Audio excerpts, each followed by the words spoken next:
Jay Crawford, Adam the Bull, Garrett Bush, and so many big names, it would take me hours to say all of their names.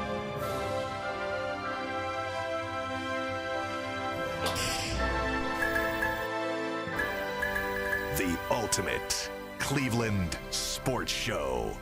Booyah. And I'm tired of giving guys passes. Oh, John Johnson III? Let me talk to you, JJ3. JJ?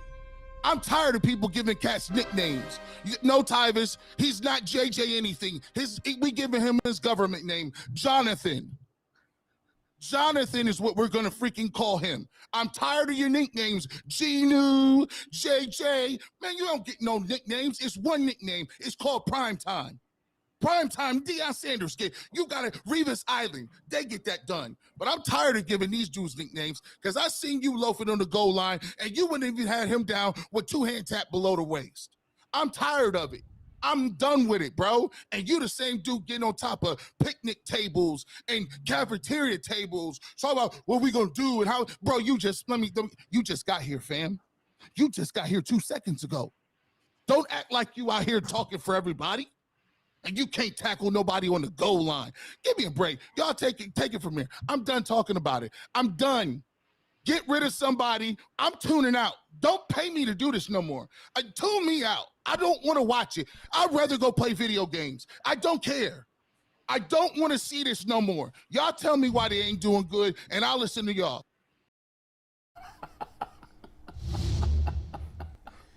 That was a good rant. That was a classic. Bro, you sure you don't want to get paid anymore to do this? I was on my bag yesterday. Or was that heat of the moment? That was heat of the moment. All right. Keep them checks coming. I was just listening. That was on me. I heard that. I was like, you tripping. It was accident. See, here's the good news. You could be just a regular Joe Six-Pack fan who has to watch this garbage and not get paid. Oh, that'd be horrible. Well, they don't have to watch it, though. Yeah. We do. No, that's true. You can check out if you want. Yeah. And I think people are jumping off that shit. Yeah. I wanted to be like, I'm only here so I don't get fined. But Jay, it's hard to check out, right? It's hard to check out on this, right? Because when you've been raised here. No, listen, it's in your. You can't check out. You can't check out. G. Bush, I've said that exact line. You can't. 1,000 times. It hurts. And something hit me over the weekend when I was watching the most fair-weathered, entitled fans in sports chant at Yankee Stadium during Game 3, "Sell the team." Wow. They got 27 championships. How many sell the team chants have they ever had at First Energy? None. Yankee fans? Browns fans? They can run across the town. I do think They go to Giant Stadium if they want to. We could argue Browns fans should be tougher on ownership, though. Well, they should be chanting "Sell the team." Browns fans should be chanting "Sell the team." 27 championships, and that team hasn't won one in 22 years now, and they're yelling "Chant the team" or "Sell the team." Jay, let me tell you. So you know my daughter Cheyenne goes to the University of Maryland. Right. She's in the heart of Maryland yesterday, right? She called me after the game. She said she was irate. They some suckers, Dad. They got me up here looking like a sucker up here with these Maryland folks, right? And I like, she was hot. She was like, the ineptitude. She was like, we can't do just the basics. And every day is something different. Is Mike Prefer still employed by the Browns? He shouldn't be. I expected to hear by now that he was not. We won't. By the way, it's still weird if you think about it that they like. It's hard to point to something like Lamar Jackson didn't do much. Mark Andrews had the worst game of his career. He never goes. The Browns were running They're effectively. Mediocre. Guys, Baltimore's I don't know how the Browns team. lost this game. Like, it's so weird. They played well enough to win. As much as I'm down on Jacoby Brissett because he never comes through the big spot, he was very efficient. Played well. Listen, I don't understand how they lost. They had the game won. Amari Cooper catches the ball in the end zone. It's a touchdown. They're up 27-23. The pass interference was. I'm not a big complainer about officials. I thought the offensive pass interference was a bad call. It was the same hand jostling on most plays down the sideline. And I still don't. And to call it in that spot. And I still don't see the false start on the field goal. I don't either. I mean, so there's so much confusion over here. Here's the problem. The Browns have. Did anybody move? Did anybody see anybody move? Jordan Elliott's foot moved. Yeah. Jordan Elliott moved his back foot. After the his guy, right after foot. the guy encroached But on the this line. is what's weird. But So wasn't that after Yeah. Baltimore had moved? It was after. They said they slightly moved the ball. And Harbaugh said that Charlie jostled the ball. I showed it to a couple people with the Browns. They're like, listen, this is just common. Like That happens on every play. Right. The center sticks his head. And plus, remember, Charlie Hewlett's like perfect on the snaps. He did have a bad snap right before that. Probably in his head a little bit. He wants to make sure this He one's clearly snapped his head down to get an eyesight. but the center Yeah. had this. What you can't do is snap your head up. And Harbaugh said it was a penalty. Of course he's going to say that. Yeah. The Browns said it wasn't. Of course they're going to say that. And it winds up being. What's the referee they have on during the game? He said he had the right to move his head and look down. Yeah, so he was- Bull, I'm with you. Yeah. I normally don't complain about the calls because I almost never. There's 80 other plays and Right, they make right, up for it. right. But these were the pass interference to me was extremely egregious. But all that being said, this team didn't deserve to win. Well, here's the thing.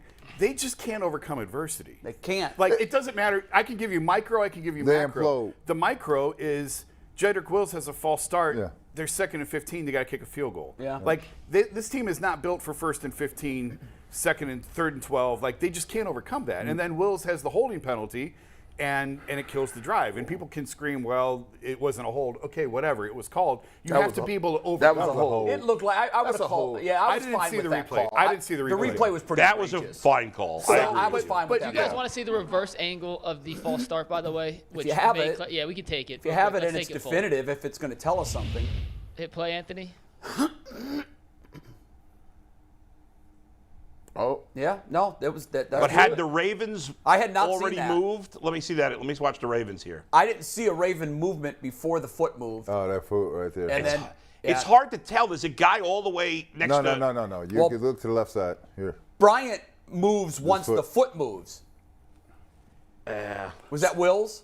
No, Will. No, I think it was Jordan No, but there's a Elliott. player on the Elliott's Ravens foot. on the right side of the screen who moves around the same Michael time. Dunn got flagged for it, and he didn't move. Like, Dunn didn't do anything wrong. Yeah, I don't know. And he gets flagged for it. Here's the problem. I can't believe we tweet. This Roberto Shenanigans is a real D-bag. I can't believe we're using his tweet. by the way, he had another one with John Johnson. He's and- got the good video, though. and he Let's got get 2 rid of him, though. videos. He's a real D-bag. He's not. Well, I give you credit where credit is due. Thank you for the shots. No, I mean I hadn't seen that angle. G- And there's G- clearly G, movement here's there. the Whether or game. not it was before the Ravens Here's the moved, we game, don't know. G. The Browns have very little margin for error. I mean, it's like this much to get a sheet of paper in there. Because these games, they're not losing by much, but one thing. You talk about one play can throw a game off, right? It's always them. It's one play. It's the offsides here. It's the non-tackle here. It's the interception and these one things are sinking the Browns week in and week. They have no margin for. Why they have no margin for error? Because they don't have enough skilled people to cover up for a minus a guy or two, right? And then you have a guy, again, I'm going to keep harping on it. So Chubb runs about, 18, 19 times? No, How many times he run? 16 for 91. I mean, here, he's the only thing working that you consistently go to. And you can't tell me he gets stopped bull after 3 yards. Yeah, Forget that. I Keep- was keep screaming and pounding yelling it. on the postgame about not running enough. And then the analytics guy, Cleve TA, who I respect, it was like, if he's giving me all these analytics about why it made sense to. But Analytics. the reality is, if they didn't call the offensive pass interference on Amari Cooper, none of us would have been talking about play calling today. That's what I'm saying. That Like, is true. They hit You're the right. deep Now that shots. I've had a chance to kind of watch it over and winning reset. hides wards. Right. They're still there. You're just putting makeup on. Sure, but they're there with on the every W. team. But and again, we're going down to the last one play here. After the the margin first for That's every error. game. It's That's every a- game yeah, in the 'cause the NFL. margin for error on this team is limited. But it's not just this team. It's 25 teams in the I'm league. only concerned Anybody about here, this team. after Right? the first I got to watch drive, this team. What we saw with Chubb, if you could have predicted that for the game he was going to have 16 touches, you would have wondered, oh, he must have got hurt. They were completely effective. And He you should have said had the something ball in the more. chat yesterday that I want to ask you about, because I've agreed with this all year. Why is Stefanski putting up points in his first 2 drives and then the well runs dry? By the way, he went for it on 4th down the first drive, and it led to 7 points. And I didn't like it. And I didn't like and it. in my opinion, it was the right move. He didn't leave points on the table because he got 7 instead of 3. But he also kicked on a 4th down that was a toss-up. Yes. And he took the field goal. Yes. It was a toss-up. I'm trying to think. I think they made it 10. They gave him 10 points. Yes. That was a 4th and 3. I think it was 3. Because It was 4th and 3. It was 4th and 2, and he kicked the field goal. And Yeah, I went, I thought it was To go- 4th and to go 3. 10-3. Look at that graphic. The Browns are 0-5 when Nick Chubb doesn't get the ball 20 carries. It's stunning So to me. I'm gonna give you. but Which you're also means they're Jay, you're 2-0. an analytics team. Don't you know that analytic? let me get them together real quick. See, here's the problem. Analytics killed our game. You talking about what the earnings per share and this, that, and the third, and all that good stuff. I'm gonna just get down to the brass tacks. If you looking at all of that instead of understanding what the game is, you don't deserve to be in the league. The analysts should be working at Enron or something. Go work at Disney. Who talk to the people? Who does analytics? What type of people? Well, they all do now. No. Everybody does No, analytics. I ain't talking about that. I'm talking about something different. People who do analytics, let me tell you, if you're a player, the people who do analytics can't play dead at a funeral. Yeah, because they can't one see thing it. that- They don't Complaining about analytics, guys, makes no sense. Every team Yes, it does it in the does. league. No, hold on. Yeah, If no. I gotta watch that And sheet every game, every week I'm I watch sick of it. teams lose games because of it. Every week. It's stupid. So Last night, Miami. Analytics is just yesterday stats. against They're the just- Steelers, Miami leaves 3 points on the field late in the game. They were up 6. They have a But you kid- wanted the Browns to leave 4 points on the field in their Hold first on. drive yesterday. They had it. I did. You wanted them to leave I points wanted on the them field. to take the points in No, that you wanted them to situation. leave points because they ended up scoring 7. Yes. Or if you kick a field goal, you take points. Fantasy For basketball sure. league we players. get. Well, what I'm saying is, Yeah. yesterday during the Steelers game, Yeah. Miami leaves 3 on the field. They had 2 late drives. Now Pickett threw 2 interceptions. But Jay, I could go through every game and tell you all the times they got it on 4th down and scored a touchdown. I know You're not paying attention you to can, those. But here's what drives me nuts, and I know that Yeah. this drives everybody nuts. When you rely on analytics, you take what you're seeing with your eyeballs Away. out of the equation. I don't think there's any Bull, coaches. There was no question what was working for the Browns. There was no question. I don't think there's any coaches that are just using the numbers and nothing else. It looks Well, like hold it on. looks like we're using just the Here's- numbers. here's- No, I here's don't the believe problem. Because your gut tells you that Chubb should have more than 16 I agree with that. Here's your problem when you talk about the analytics thing. Every team uses it. So what's the point I of know they arguing? do. No, I know here's they what do. I'm saying. I'm going to say Yeah. what's the difference. Yeah. Don't make it right. The difference between what they doing and what you doing is you Yeah. looking at them and they got the different ingredients than you got. So if you trying to go off, well, everybody in the league is doing this. Everybody in the league. But the don't Browns got are to- not doing it that way. Everybody. Well, listen. I'm gonna ask you this question: if it's 16 carries, Yeah. why does he only have 16 carries?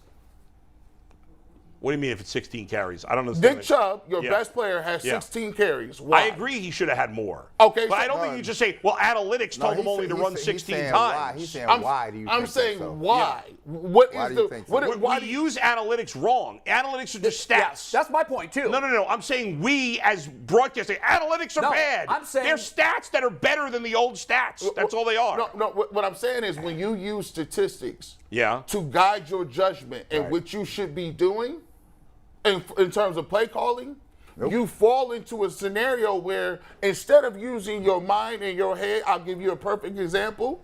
The analytics say you should throw the ball a lot. The analytics say that you should throw the ball. But gee, no, they're different for every team. But hold on. Kevin Stefanski's not using the same set of numbers You that not- the no. Bengals We are don't know, using. we don't know what the hell What he I'm was. telling you Well, is, neither do you. No, what I'm I know it ain't working. Jason brings up the stat all the time. Yeah. He says when it comes to whether you should run or pass, Right. when you are passing a certain amount of times versus running, those teams are more successful. That's true. Now, I'll give you a counter example used against the Browns. When the Browns went into Atlanta and they had their quarterback, Marcus Mariota, Yeah. they realized that Marcus Mariota was no threat. So you know what they did? Analytics tells you otherwise. You would never run the ball 11 straight times or 12. Analytics, every call sheet, no football analyst would tell you to run the ball. Actually, they would tell you to counter. You should never do that. But guess what the coach did? He realized the defensive line was trash. They couldn't stop him. Because he So trusted what? He trusted what he So saw. but gee, all you're doing is assuming every right decision they make is no analytics used, and every wrong decision they make is analytics based. There's no way to back that up. Well, you know what I like to see. No, Well, the example he gave shows specifically the point he's making. The numbers, we know what the NFL is. It's a But passing league. but not every team, Jay, is using the same set of numbers. I know they're not, but Atlanta's. Yes, you keep saying you know you're not, but you're all saying that that's what they're doing. Here's what coaching is. If you're going to have an analytics background, Analytics and is it's all stats. driven Let's stop by getting uptight calculator. about the word. It's Yes, just statistics. But here, it's the use of stats. Yeah. Correct. So here's the problem. Yeah. And G makes a great point. What Atlanta did in the course of the game was they made adjustments. And they said, you know what? All of the numbers told us that this is how to win. Yeah. But my eyes tell me they can't stop this. Right. Yeah. So we're going to keep doing that. Okay, you guys have no idea whether they're using analytics to determine that or not. And we neither do. do I. But you're just assuming that every time they make a change, they've ignored the analytics at that point. You don't know that. Well, when I sit There's no way to back that up. when I sit here and hear, I don't know what they say. I don't know what they're looking at. I have no idea when what I sit here statistics they're and, watching using. and the you game. say analytics are stats, right? Stats are used for one thing, right? They're used for people who do radio and TV to talk about. Stats are to show me if I'm on the other side of it, I'm on a team. It's to show me tendencies, right? That's all it is. It shows me tendencies. That's what the tendencies leading into the game are. But when I get on the ground floor and I see something, then I have to adjust to what I see. I don't adjust to the call sheet. I don't adjust to this. I'll give you a prime example. Last night, the Cavaliers going in overtime. Donovan Mitchell down the stretch was 0 for 8, right? Terrible. In overtime. Struggling. So analytics would tell me, go away from him because he cold as ice. No, it wouldn't. Yes, it would. No, yes, it wouldn't. Yes, it would. Yes, it would. What did they do? Proper things do. sense. Put the ball back in his hand. I'm gonna get something good out of it, probably.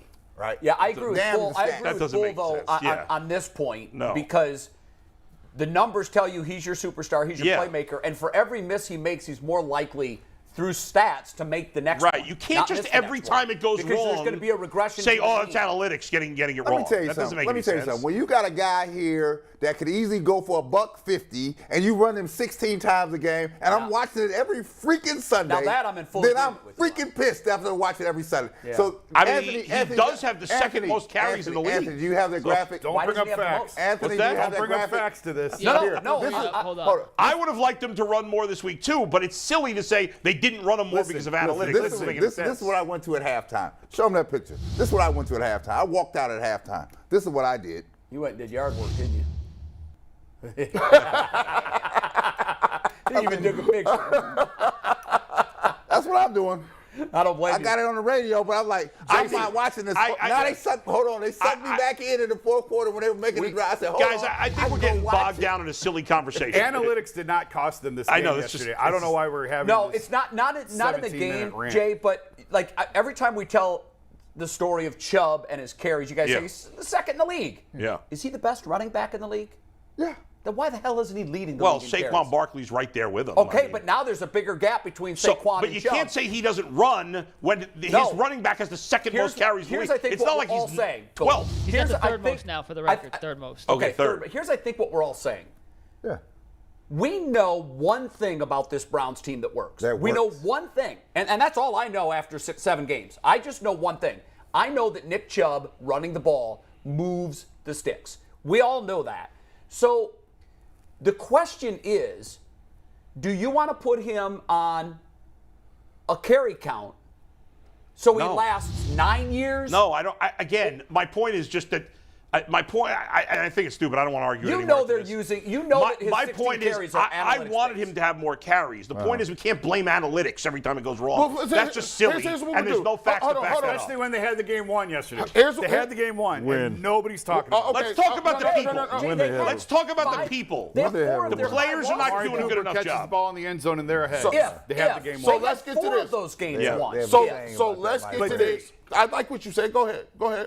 Well, no, go ahead and finish because I want to shift from. I'm actually going to throw red meat into the cage for Are you you? for you Lions. What? I'm going to give you what you're looking for. Give me some. Give us something else. So, Nick Chubb went 18 minutes without carrying the football. yeah, that was Yeah, I ridiculous. know. I mean, we all saw it. And that, from the 10-minute mark in the second quarter to the 7-minute mark in the third quarter. Right.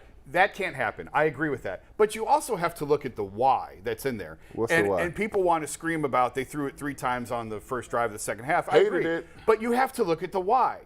So he gets sacked on first down. Now you're 2nd and 15. You can't run Nick Chubb on 2nd and 15. No, but that's why you can't. don't throw on first down. Okay, you don't so get you have to run the ball on every first down. No. No, you don't have to, but Well, that's what you're saying. But If my man is hot, yeah. But it's the first snap of the second half. Don't matter. what did they do the first snap of the game? Handed the ball to Nick Chubb. how And I'm fine with that. Okay. Like, I'm fine with that. I'm just saying. That's the only thing I know that works. I don't think it's logical.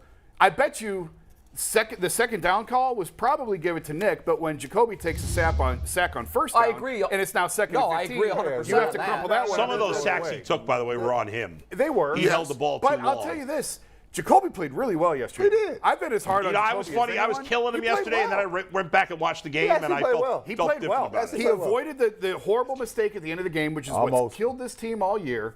He had the strip early in the second half. He had the ball knocked out of his Yeah. hands. Listen, it happens, man. It wasn't bad. It happens. Jay, he avoided the horrible turnover. He took them down the field. He got them in the end zone. It's a questionable call. It goes against them, and that's why I opened the show with. They can't overcome adversity right now. Right. And part of it is the quarterback in general. Yes. It's just the play. When you have a below-average quarterback in the NFL, you're going to have a harder time doing some of the stuff that we're talking about. We've taken to saying that Jacoby has played great, and there's always a but. No, great. Well, I don't know. Great. He played really well If you look yesterday. at the numbers, you're like, wow, 22, 27, 258. Yeah, but no 7 picks, no touchdowns, 7 touchdowns. turnovers No, in 7 games. And here's my point is, and I think I said this in the chat yesterday, Jacoby has been great, not good, great all year, except when we've needed him Except to be when you great. need him. Right. Yeah. Yep. And then he's been way below average. And that's what separates the truly That is great exactly quarterback. what That is the separates margin them. of Yes. error right there, buddy. The reality is, guys, Stay right there. that the reality is that as bad as the defense has been for the most part, and they weren't that bad yesterday. The defense did all right yesterday. They got the turnover. They got the stop. But as bad as the defense has been overall, Just look at those numbers. right, that's horrible. As bad as the defense has been overall, if DeShaun Watson were on this team and was playing as we think he will, Yep. right? We thought Russell Wilson would be great this year. Now, Russell Wilson's a lot older than DeShaun Watson, Correct. but he's been terrible. But if DeShaun Watson had been on this team these first 7 games and had played as most of us expected him to, the Browns are probably at least 5-2 right now. I think they're 6-1. So stay right there. I Yeah. like what y'all said. Y'all said And that's the point. and I've been that would making all cover year. up all these other things that we complain about. That's the point I've been making all year. He Go ahead. plays great, right? Right. Until the fourth quarter. Yeah. That shows you the I difference. don't agree about great. I don't agree with Jay, but I don't want to parse. Well, make a okay. big deal about words. Listen, it's the He partial plays to good, win. solid football. Okay. Yeah. If he plays great or good or Yeah. everything to the fourth quarter and he plays bad, the difference between in the good quarterbacks and bad quarterbacks or average ones is what? The fact that they can do it in the fourth quarter. We saw that with Baker for All right, years so too. hold on. Here we go. Yeah. So let me pose the question. Yeah. Now we've set that up. Kevin Stefanski is great calling plays for 3 quarters. But in the fourth quarter, he does blunders.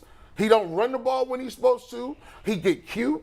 His teams, you're throwing the ball on the goal line. He's the exact definition of what you said about Jacoby Brissett. He just asked me, I didn't get a chance to answer. He said, why is he so good in the first few snaps and first few series? Well, that's already predetermined. They've been running the plays all week. But when you get to the fourth quarter, it bogs down a little bit. The script is out. You know, I know what you're doing. You know what I'm doing. Right. Now it comes down to who's better. Am I able to outcoach that guy? Am I able to think about what I'm going to do to him? And at every single turn, he got outcoached by that dude. He got outcoached by Saleh. He got outcoached by Belichick. He got outcoached. He's just getting outcoached. Because they playing with these. They doing this. They doing with these. Austin right here. Eckler. These. Austin Eckler. No, you got Justin Herbert. You would think they throw it 500 times. You know what the coach said? Not against them, Jay. Austin Eckler, let's get you 200 bills on the ground. And you're like, he changed up like that? Yes, because when it comes to the fourth quarter and when it comes to good, great, average, it's what you do when the game is on the line, and he don't even have a signature win. Tell me one signature win Kevin Stefanski has played and won against any good team. Cincinnati last year. Cincinnati one time. And he wasn't even coaching during the Pittsburgh Steelers game. He was at home with us. And actually, the Cincinnati game, the Browns kicked their ass that game, so it wasn't in the balance late in the game. It wasn't like they had to pull it out to win it. Credit for the win. But yes, he gets credit. That was a good win. So for me, Can't kill him when he does. So for me, No. Sure, he can. No, it's not. Everybody puts heads on stake. You Every can't time kill they him when he lose, does it's the poorly. coach's You also fault. have to give him credit when he does well. Yes, Sports. What are you talking about? What is he talking about? crazy. That's pro sports. It's What are you crazy. talking about? It's crazy. Man, you Is all the give me season started. over, guys, at 2-5? Yes.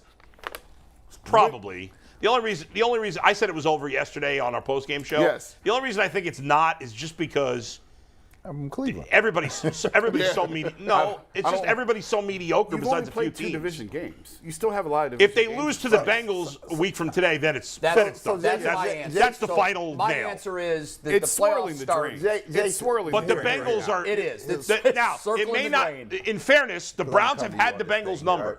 They for have. whatever reason. Yeah. Right now, the Bengals and Browns are like this. I mean, the Bengals are They got it together. Hitting their They stride. got They're it together. trending upwards. since the second half of the Saints game 2 weeks ago. Their offense has been unstoppable. Yeah. They have like 60 points in the last They 6 have quarters. figured it out. Yeah. And the Browns are, here. But it's one football game, and Stefanski has had the Bengals number for whatever reason. So maybe, but if they lose, that's the final nail for the season. I don't think there's any doubt. And this locker room is teetering. Like we Do you heard want to it. tell us what you know from what happened last night? Yeah, I mean it's out there. We've Yeah, it's out there, been but- written about it, and I'll be perfectly transparent. I was in the back of the interview room talking to Jimmy Donovan, our Jimmy here at Channel 3, and he and I were just kind of chatting about the game. Could you hear it? I did not because I was talking to Jimmy. So I was in the back of the room. Our Zach Jackson and Mary Kay Cabot, a few others were closer to the door. So the interview room is attached to the locker room. The guy just comes right out the locker room and into the interview room. So Zach, they heard the commotion, and Zach sort of positioned himself a little bit closer to the door and heard very clearly one of the players screaming, "No effing leadership." Yeah. And So let me come to you after you finish. so I mean, when you and I'll go back to what JJ3 said. I'll use the nickname anyway. Oh, Lord. Don't do it. Don't do it. I'll use what Jonathan. He does not deserve a nickname. G's right. What Jonathan Johnson III said last week, and I didn't know, because Brad, you know this. Sometimes guys say something and it gets blown up in the media, and they're like, "Well, I didn't really mean it to be what it has become." And there's other times they're delivering a message. Yeah. And when John spoke this last week, I wasn't really sure because I was standing there and I didn't really take it as how it was portrayed, and I thought, well, okay. But when you take what he said, and then you take whatever happened in the locker room after the game with no effing leadership, and I don't know who said it. I'm not going to venture any guesses because I have no idea. He was quick out of the locker room. Normally he hangs around, and Jonathan was fast out of there yesterday. Read into that whatever you will. This team is teetering on the edge. I don't think there's any question about Jason, that. this team has been teetering all season. It really has been. And I will tell you this, the one thing that I took away positive this Saturday, Bull, that should have happened weeks ago. Because let me tell you, at the base of it, it's not about how much money you make as a player. It's about your internal integrity and pride in what you do. When I come to work, I expect to be successful. And you're not going to have me out here looking like a sucker, right? That's what you got me looking like, right? That's what went on in the locker room yesterday. But what's and fun- so when you Go talk ahead. about leadership, right? The thing that is apparent, there's a lack of leadership here, right? There's no leadership here. It's not coming from the coaches. It's not coming from the freaking players. This is a ship sailing rudderless. Let me tell you, and I'll tell you how I know it. If you caught the post game with who's on? With G. Bush No, and no. Adam the Bull. No, We don't know about any other No, post no. games there. The kick returner. Cribs. Josh Cribs. Cribs and them on TV yesterday, right? So I'm flipping. They're irate. You know what they say? At some point, somebody's got to stand up and be accountable here. These are players because you're breaking all the player rules here, right? And this Is thing, it possible that's what happened last night after the loss? Did someone stand up? somebody stood up and just said, "I can't take it anymore, Jay. I can't take you." In your experience, has that sparked a locker room? Has it fractured a locker You room? can go two ways at this point. Okay. Because yesterday, somebody was supposed to get punched in the mouth. That's what was supposed to happen yesterday. Because you've been talking all this, right? So I'm not surprised that one person ran out of here quick, right? I'm tired of hearing from you today. I wish I could have pulled that play up on the goal line. Same dude that had John Johnson. He had the same play. We'll get it up, actually. You know what? This calls for it. I got you. This was the all 22 of Johnson's lack of effort at the goal line, right? Is that what you're talking about? He's there. He's unblocked. Yeah, and Brad and G, I'll ask this to you guys. Don't you lose the right to point any Yes, fingers you if done. that's the kind of effort If you're you throwing get out around? here in public on people talking about people playing video game, you better be stellar in your game. Because if you're not stellar in your game, we're gonna have some words. The other thing, what they say in the street, you're gonna see these prayer hands. Yeah, that's what you about to G, see. you want to see it? Yes, You wanna like, walk I us want through it? everybody to see You're it. about to see it. So you Let's don't take think that I'm real just quick here. being negative Nancy? There's Spot Shadow. Who blocked you, dog? Didn't even make an effort. Was right next to him. Just, what? Wasn't Tyvus defending him on this play somehow? And Tyvus was wrong on that play. Ooh. Tyvus was wrong on that play. Yeah. Yeah, Like, that was. when you want to, and I That tell was Ty- really shady. Tyvus, no. When you want to goal line, your job ain't sitting here to play no pass. It's when you in goal line. Jacob Phillips pushes him out the way like you in my way. He didn't even, even if he was and he didn't see what he was doing, why are you not even, you're close to him. Dive, he didn't even stick his hand out. What is that? What is that? These are, and this is the problem. You know what? You've been here 2 years, and that's what I want to He should be benched. You've been here 2 years. Ain't nobody been here about to be 2 years talking about you telling people what they need to be doing. Bench, I'm just telling you, on good teams, let me tell you what had happened. He'd have been dealt with in that locker room. Yes, he would have. And you done aired up. We'll settle this right now. Do guys see that in real time, though? I guess the guys. Yeah, on the they might field not see know it. that. If they didn't, they're going to see it But in in film. film, room. they'll see it in film. Let That's me what tell I'm you saying. something. In the moment, though, Let me like tell you guys on the something. sideline don't You see think the all that people he stuff. was playing back there with didn't see that? The guys next to him. They And saw the guys that. behind him, the guys in front of him probably didn't. Correct. Yeah, there might only be one or two guys in the moment, but by today, They all know it now. Yeah. Yeah. That- And I just wonder when the guy who is trying to be the leader gives that kind of effort, I think it's more of an indictment of not having anybody lead. No, here's the Because it's the wrong guy leading. Yeah, here's the indictment. If Stefanski don't make some changes There it is. Talk that. today, right? Like what? And calling people out. When you see effort like that, you go into the sideline. You ain't He even not getting playing in. to me. You He's ain't not getting playing for in. me next You week. might be a healthy scratch. He's not playing. You ain't even suited up this week. Bill Belichick in the Super Bowl put one of his best corners Sit down. on the sideline the whole game. And it Sit probably down. cost him another ring. And you know what? He said, I ain't playing with you, though. Sit down. You're not going to play with me like What that. Singletary say? Can't win with him. Can't do it. Can't do it. And by the way, I'm just saying, for Stefanski, I've never said Stefanski should just be out and out fired. Here's the problem when you don't hold people accountable. And holding people accountable is in two ways. If it's a player, it's called playing time. If it's a coach, it's called you get demoted or you get fired. And if you are 2-5, when you don't make any tangible moves that anybody can see in the playing, the scheme, and the coaching personnel, guess what happens? People start to think, you know what? You don't know what you're doing. Either you're condoning this 2-5, or you're coaching the 2-5. Or they think you're stupid. Or you're not. Bull, who is most responsible in an organization for setting culture? I'll ask it of all I think of you that's a guys. good question. I think the coach, ultimately, The culture and winning team. the quarterback. The culture. The culture- No, I said culture. I didn't say on a winning team. I said specifically culture because bad culture is a thing Well, too, you and see, that is set by I who? don't live in bad culture. No, I know, can't but deal with it, but I would tell you who's most responsible for the it comes temperature from in the the tip top of the organization down. Okay. Right? In my own job, I'm the one that's held accountable. I hold everybody else accountable. Jay? I do So not then let it's the people owner, get you past say? it. Yeah, it starts from That's there. an answer. Jay, what do you think? 1,000,000% it is ownership. And 1 G. million Bush, what do percent. you think? I think it comes from the top when you talk about the organization. It's the owner, what they want to do, and then it trickles down. But I will say this.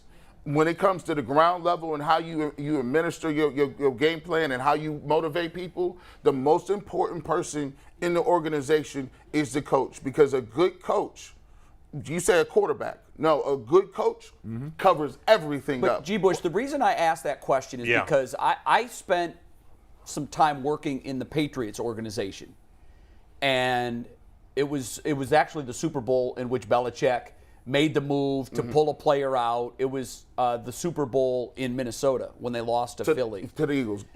And you don't, it's not like I was an integral part. I was hosting their daily network for their postseason streams. Gotcha, okay. And it was in Minnesota, so I was in the team culture.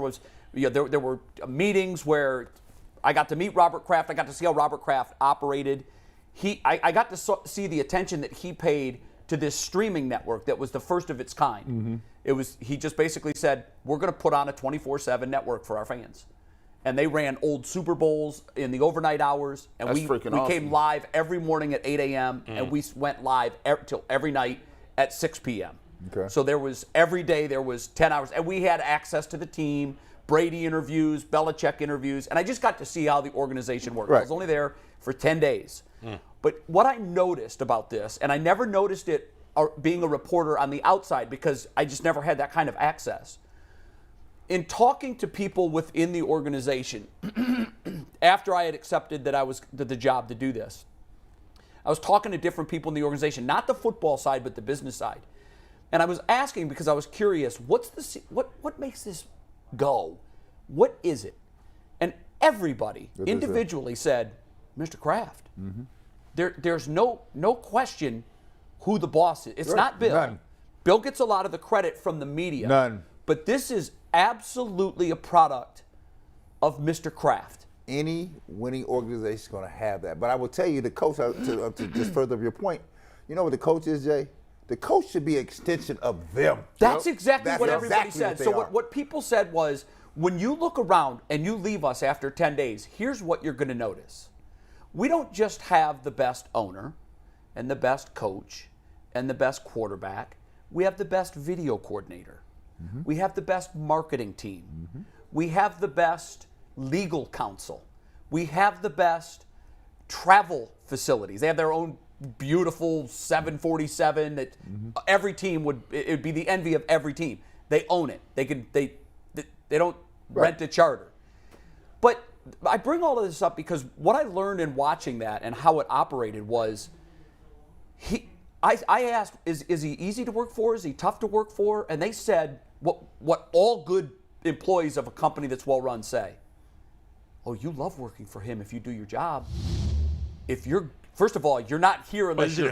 Is it possible they said this to you because they're afraid to say anything else? No, because I was an outsider, but I wasn't. This was when I was in my non-compete years. I was still being paid by ESPN, but I couldn't work for anybody else. ESPN granted me permission to go do this. But I was no threat to them. They knew I wasn't going to run to ESPN and blab this out. Right. And I made a lot of friendships during my time there, and we had a lot of dinners and a lot of drinks and a lot of conversations, and they opened up. And I'm naturally curious about organizations that function well. And I'm also morbidly curious to dysfunctional organizations. What is it about the organizations that make it run well, and what is it about the organizations that make it run like they're missing five cylinders? I can tell you, I've been on both. You've seen it firsthand too. I've been on top tier organizations. They run just like you said, just like that. I've been on bad organizations. Minnesota was horribly run, right? They were the nicest people though, but they didn't have no idea how to run an organization. Right. This is why you had, when I told you last week, we were on a plane and they were flying fans on the plane with us, right? Like it was a toy, like we were toys. Sure. Right? So the common denominator is that when you run an organization, it's run from top to bottom well.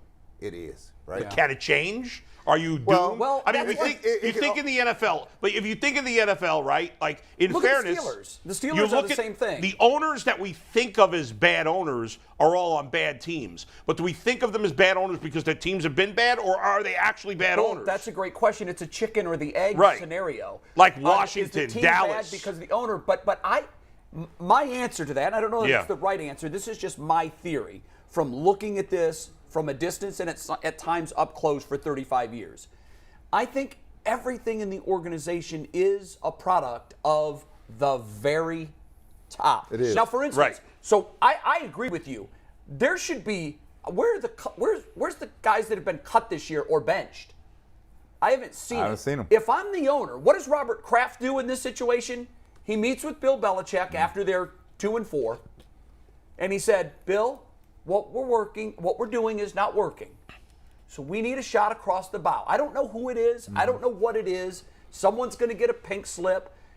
There's been no message sent to your clubhouse. I told you that 2 weeks ago. And they need a message. Yeah. Whether it's a coach, whether it's a player, something has to change, because if you keep the course, that course is taking you to a 5-11, 5-12. So we have to change something. So I think in watching the excuse me, in watching the Patriots, everybody said, I said, how is it possible there hasn't been one bad season? And I know you had the easiest, they had the biggest chip on the table in Brady.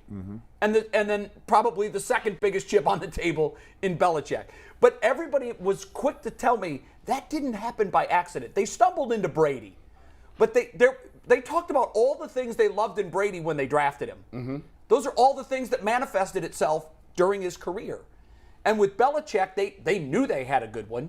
They knew he just needed the right organization to thrive. And Robert Kraft provided that. But trust me, there were times where there were Robert Kraft interventions with Belichick. Yeah. And even Belichick interventions with Brady. It'll be interesting to see over the keeping everybody in check that makes the thing go forward. It'll be interesting to see, depending on how long Belichick's there, if it falls apart now, even with Robert Kraft still there. Because obviously since Brady's left, they've been mediocre. A little above 500. Right? It doesn't fall apart, but obviously, look at the Spurs. The Spurs, Spurs are one of the best run teams in the league. Yep. But when you don't have Duncan and Manu. You have the horses. You go. Yeah, Pop is only as good as the players on the floor. But it's still an elitely run organization. Yes, it is. And they're still going to outperform what they should. Right. Yeah. It's like the Steelers. They don't have losing records because they have a winning infrastructure. Yeah, but winning culture. Well, they'll probably have a losing record this year, but They may, but I got to tell you, like even yesterday, and I watched most of the second half of that game. They're right there. It was like the Browns. They're right there. They could have and should have won that game. And Miami kept giving them one opportunity after another. They've got a young quarterback who hasn't figured it out yet. But as I'm watching him, there were times where I said, oh, he's going to figure it out. He's trying. You can see This it. guy, I see why they think so highly of him. I was like, wow. He does not suck. He's green. So I would tell you that one of the things when you I was thinking about what you said with the culture and the winning organizations, you cannot be afraid. You talk about who do we sit on the sideline, who do we get rid of, right? You cannot be able to hold people accountable. One of the worst things about when you run an organization, you're in charge. Sometimes you have to discipline and let people go. You have to fire them. People find Belichick cut a guy on Christmas. People find that to be the hardest when you're a nice guy. I can't do it. You know what? Sometimes you have to freaking do it because you need to send a message to the entire crew that you only here on limited time, bro. That's it. Yeah. It's not about the one player. It's about the other 52 seeing what you did to the one player. One time, shout out to Jeff. He was my boss where I worked at in the office before I got here and started doing this. And he said, you know what? G. Bush, you do a lot for your team. You go to bat for them. You when they talking about budgets, I created an incentive program. I implemented it. I gave them different things. Everybody got a birthday cake for their birthday. Right. They engagement. And you know what? I put it on the line for them. I made sure they got raises. I made sure they got the 2 to 3% raises. And it got to a point where you had all the people were doing great, except for maybe 2 or 3. And then one person who I had hired personally, trained, and was a good performer, when she went home, her numbers started to slip because, I'm like, what's going on? Blah, blah, blah. What's going on? How we doing? And I was like, well, maybe it's her computer. Well, maybe it's because she had traditionally been a good employee. Maybe it's this, maybe it's that. And then Jeff called and told me, he said, nah, it ain't none of that other stuff. It's the fact that she thinks she's sliding. Mm-hmm. You didn't went to bat for her, you done did all this stuff, and sometimes you gotta discipline her so that the other people see what's happening. That's it. Because they come into work every single day, and when she don't show up or he don't show up, they taking extra calls. You hold them accountable. You own them, but they doing what they supposed to. And you're pissing everybody else That's off. what happened last night in that locker room. Yep. That's What was exactly the what term DeQuell happened. used on Friday? Was it a healthy level of fear? What was it? Yeah. He was. There's He kept saying, Well, look healthy dose of fear or something. Look at this example, Jay. I mean, again, the Jets are not a winning organization. They've been bad ownership and a losing organization like the Browns have. Robert's got a lot of receipts now, doesn't he? But Robert Saleh, you credit, and maybe he's going to turn it around, or maybe next year they're 5-12 and everybody's firing Robert Saleh. Who knows? However, Elijah Moore on a team that was 4-2 asked to be traded this week, which that's lame. I don't care if you're not getting enough touches. If the team's winning, you don't ask to be traded. That to me is bad. Well, Not only did they not trade him, they benched him this week. They did not make him active for the games. And they could have used him. I'm glad you brought the Jets up because, to me, Saleh is almost the antithesis of Stefanski. His roster is not a 5-2 roster. It's just not. The Giants don't have a 6-1 roster. No, and I'm glad you brought him up because Daboll's doing the same thing. Now, they may come back to who they are by the end of the year. Especially the Jets lost Breece Hall for the whole year. I think they both will. But the reason that I'm glad you brought those two up, the Giants and the Jets, is because I think it's the dichotomy of what's going on here. Here, there's no spark from the head coach. There doesn't seem to be any leadership, whether it's from players or coaches. The roster is stacked, and they're 2-5. And you've got the Giants and the Jets where you look at their roster and there's holes everywhere, yet they're 6-1 and 5-2. Neither team getting particularly good quarterback play. No, but what they're probably playing over their skis. Yeah, especially the Jets. Where this Browns team is underperforming. Very much. Why? Well, I think Daboll's a great coach. I think Saleh's a pretty damn good coach. If nothing else, he's a motivator, and his guys are willing to run through a wall for him. And I just can't say that about what's going on here. And ultimately, all these games, almost every game in the NFL comes down to the end. A very large percentage of them. They're all close games. So these little differences in the little things make a huge deal. One or two plays, one or two mistakes determines most of these games. Margin of error, and I will tell you this. You know, I've been on the other side of it, Jay. From the starting lineup, walked in the next day, and they were like, "You out the lineup," and not just out the lineup. You ain't even getting in the game. What you mean I ain't getting? They told you before the game. No, they'll never tell you. I'm sitting there watching the minutes tick. So you got the message. I'm like, I'm not checking the first quarter. I didn't get in there by halftime. Ooh. Third quarter. Was it worse? By halftime, you know. Yeah. Halftime, you have an idea. Brad, was it worse but your that mind they is didn't telling tell me you? they're not going to do me like this. Was They it won't worse do me that like they didn't this. tell you, though, Brad? No, but you know, they did tell me. I'm going to send you a message. You're not getting it done. But they didn't tell you face to face. They just let you figure it out. Because they're telling, it's for me and for the other 11. Yeah. Oh, Brad's not playing tonight. Get out of line here.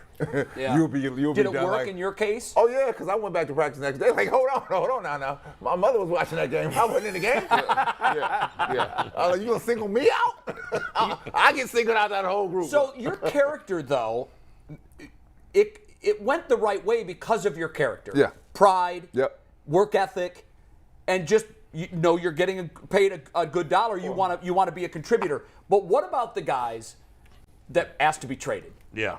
Wait, I'm not playing. I want out of here. Well, he got to go.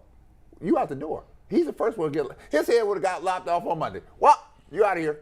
Anybody else want to go? But the business of the sport says you can't. You got to get Well, they something benched him. for him. I mean, they benched him. So that's punitive. Inactive. But if you decide, like Carolina, and you're gonna, and by the way, the Panthers 21-3. Every time you think you know what's going to happen in the NFL, Sunday sometimes, happens. Jay, That kills it's me. not about the money. It's not about kills anything. me. Sometimes I just have to send the message for everybody else, right? And let me tell you what irritates the players.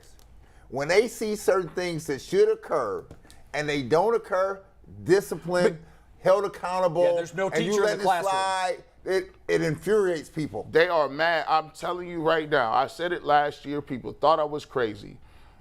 Last year, they had a major issue because you got rid of OBJ in the middle of the season and then had the nerve to be upset because he showed you why you was terrible. Shows the receipts. So people got mad. Oh, he's not getting the ball. Well, damn it, he should have did it earlier because that's the problem. I don't know why. See, people, when you mad about people showing what you did, that means you lack accountability. That means you're running from accountability. The first thing they should have said was when that tape came out, you know what? Odell was right. He was open 5 or 6 times. In fairness, though, I don't totally disagree, but there's some accountability for Odell that he didn't take accountability for either. Well, he didn't play well enough. Gee, he dropped the ball a lot. His catch percentage He sucked. did not play well enough. He did not play well enough. Let's be clear. And he's unreliable. His He's always hurt. The last pass thrown to him in a Browns jersey, he alligator armed it. Now it was Baker throwing it, so it was a tough catch to make, but he wanted no part of that. He don't get free pass. He don't get a free pass. And there was a lot more than that. Well, here's the point. when these dudes in the locker room is looking at you, Yeah. they give you Odell the first time, right? But now it's Nick Chubb. So now you don't get a pass because they sitting in that locker room saying, once again, one of our best players that can help us win is not receiving the ball. And so they check out. Why would I believe that he's going to put anybody in position? Jason, he ain't showed it. Jason, do you think that that's a likely scenario? Because if we're all, and not all of us are saying that, I think you're happy with his use, and you seem to I wasn't defend happy it. with his use yesterday, but in general, I'm happy with his use. I think there's pockets in every game where you can point and say he probably needed to get the ball there. Now, is that the difference in winning and losing? I don't know. We have never said, they're using him too much. Never. They're just using him You too can much. never use LeBron too much. So you can never use Jordan too much. It's different. You can't make that comparison. Yeah, because it's 5 completely players different. with. It's a running back getting absolutely pounded versus one guy in shorts and a tank top with the ball. But I see Nick Chubb pounding people. They can't tackle him. He's not a scat back. It ain't Eric Metcalf we talk about. The dude is healthy. He on the sideline looking like this. You're right. You're right. And I agree they could use him more. I'm not debating that. Okay. But I will just hold up Derrick Henry to you and say, do you want Derrick Henry, a guy who 2 years from now is going to be league average or worse because he's already won out? This has always been my. And maybe the answer is yes, because we're going to go to the draft and we're going to get the next one. Maybe That's the way they look at running backs. I would tell you, Jason, go ask the fan to pay $200. They want what they think. And here's the other thing that I thought of again. You think they want to see him run some more? We're gonna waste his best years. And so the question is, would you rather have him for 9 years where you're mediocre? Exactly. Or would you rather have him for 5 where you have a chance at winning a Super Bowl? And by the way, Derrick Henry has, after a slow start, has kind of gotten back on track. He was dinged too. He had some dings early.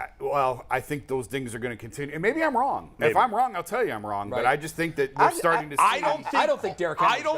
Overall, he's not done, but I think he's hitting that overall, wall. since Stefanski has been here, I think it's been overblown that he hasn't used Nick Chubb enough. That's not true. It's my opinion. I agree with you. That's not true. But there are certain times where it's a fair argument, in my opinion. If here's the thing, if we had quarterbacks, I said it the other day. You think Brissett is Warren Moon?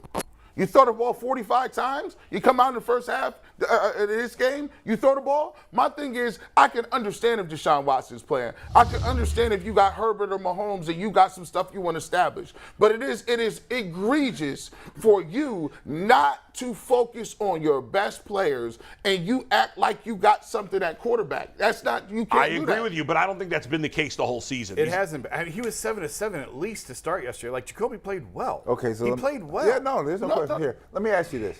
And your example last week is dead on. I agree. I said you can't throw 45 times and run Nick 12. That can't happen. I want to get back to what Jay was saying. It's time for a shakeup here. So what's the change? Well, okay, so a week from tomorrow is the trade deadline. Okay. So there's 2 ways you could change. You can make player changes. One, I'm getting rid of You can Hunt, make coaches changes. because we talk about not using Chubb. I said that Hunt yesterday, had 6 Jay. touches. Gotta go. Trade Hunt. Gotta go. Trade him. Because you're not And going to if use you're them. not going to use them, Get rid of him. Yeah, I and don't you're know. not going to use him. The numbers tell us they're not Right. going to use him. So what are we going to do? Wait till his contract expires and he walks? Trade him. good point today. by Rich Cimini, who says the Browns should. Yes, Remember, I Brees saw Hall that. tore his ACL. Yes, and he's their best He back. was the main reason why they were 5-2 because I he's agree. been great. They should be on the Kareem phone Hunt with the makes a Jets lot right of sense now. there. What are you going to give us for And by the way, Kareem Hunt? Kareem Hunt has the same skill set as Christian McCaffrey. They're the same type of player, and everybody. I think a lot of fans have forgotten how good Kareem Hunt was. That's now, our fault. We've done that right to him. now. Maybe I he's want not. Kansas City. Maybe if he's playing every day and the lead guy, maybe he's not as good as he was in Kansas City a few years ago. But he's still only 27 years old and hasn't had a ton Doesn't of have a lot playing of time. mileage on him. Yeah, I think he's still a top 10 back if given the Kansas opportunity. City Kareem is still very much in there. We I think just so. mishandled it. There's no reason the Browns could. Now, I personally would wait and see if I could win this Bengals game, and if I do, I would pull out forward.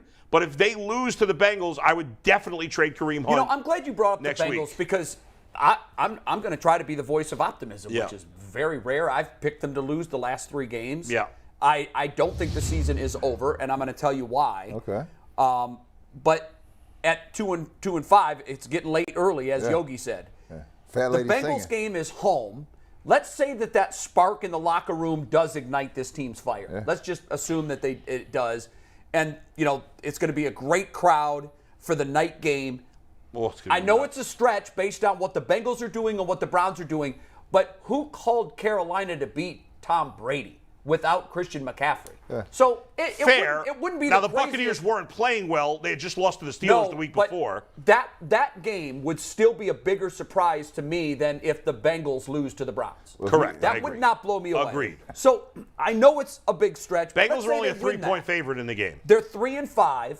They go into the bye week. They get healthy. They get their minds right. They're coming off a win. Then they are at the Dolphins, who, by the way, even with Tua back, they've got some injuries too. It's a winnable game. That's a Yeah. winnable game. I know these are all stretches, Yeah. but crazier things have happened. You're 4-5. I don't think you far-fetched. You're losing at the Bills. Don't get off the bus. You're Just don't get off the bus. Don't even go. Right, I You're think- losing at the yeah. Bills, so you're 4-6. And then Tampa Bay. But then you have Tampa Bay, which suddenly looks like they're the doormat of the league. Then you're 5-6.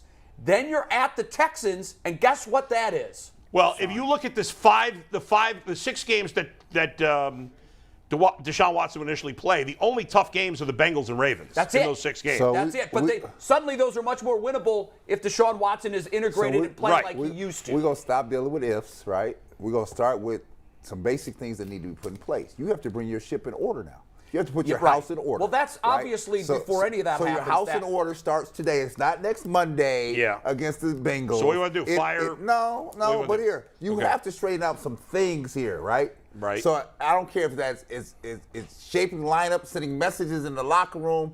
It's some things. And you can't keep telling me that everything is going great. We just have to make some final tweaks, some small tweaks No, I here. know. No, And by the way, we're Deion beyond Jones that. isn't the piece that's going to save us. No, you saw that yesterday. You saw that yesterday. Man. He got that awful stiff arm. Oh my God. God. How about that play call, by the way? Mark Andrews know. tossing it to Lamar Jackson on I know. 4th. Yeah. Hey, it was brilliant. It worked. But guys, let me ask you all this: if you were in charge of the Browns and you could make one change today, like realistic, not like go trade for Lamar Jackson or something like that, but like one realistic move, whether it's fire a coach, trade a player, off the top of your head, like what's bench somebody, like what's the one thing you would do? Does anybody have something? I got 3 solid things. Go ahead. Mike Prefer was gone after the game. He was done. He should have been long gone by now. I think he's actually been worse than Joe Woods. He has. He's Yeah. gone. Well, the performance of the Yes. special teams play has definitely been worse. I go to Joe Woods and I tell him, you better have a great one this week, because after this week, if we I lose, can't save your ass. bye. Well, the bye week is when that would likely Bye. happen. Like so we'll do that, and then I'll go out and I'll get one of these defensive tackles. Hey, and Dominican Sue.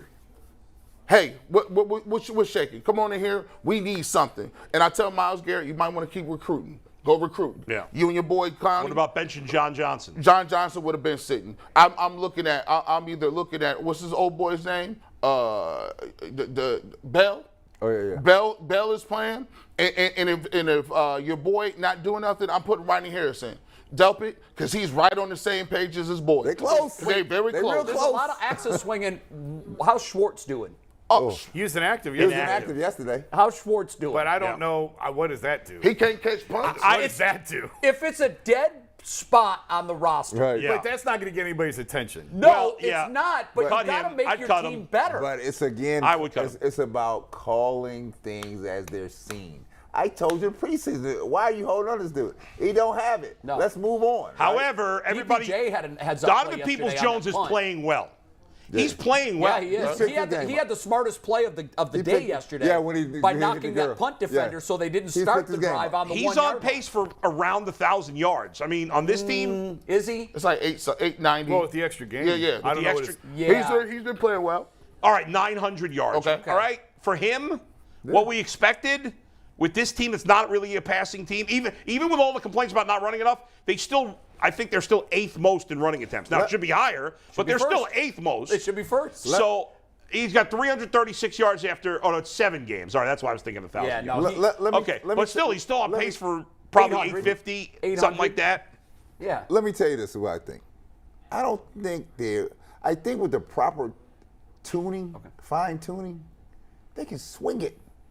They're not losing by many, right? But nobody is, though. I think we Nobody all is. agree, though, Yeah. if they lose at Cincinnati, That's it's a correct. wrap. It's over. It's over. That's It's the a final nail. Yeah. You have and to then win that for game. sure you trade Kareem Hunt. Any talk about Ndamukong Suh, this ship is underwater. Yeah. You don't bring anybody in. That's on it. that. Next week is the last stand. If it's 2-6, the building is on fire and bodies are jumping, and I don't know what happens. Yeah, if you're right. I mean, I don't know what happens. Because at we that had point. said all along, you can't fire Stefanski until you can see what he is with Watson. Here's But I don't know. Here's my apprehensive now creeping What'd in the you say? back of my mind. The apprehensiveness that I'm starting to feel is we keep going down the line and we keep saying Stefanski has these different weapons. Now you've given him the ultimate weapon. He finally got a quarterback, right? Yeah. But you didn't get OBJ the ball. You don't give Nick Chubb the ball a lot. And Kareem Hunt is on the milk box.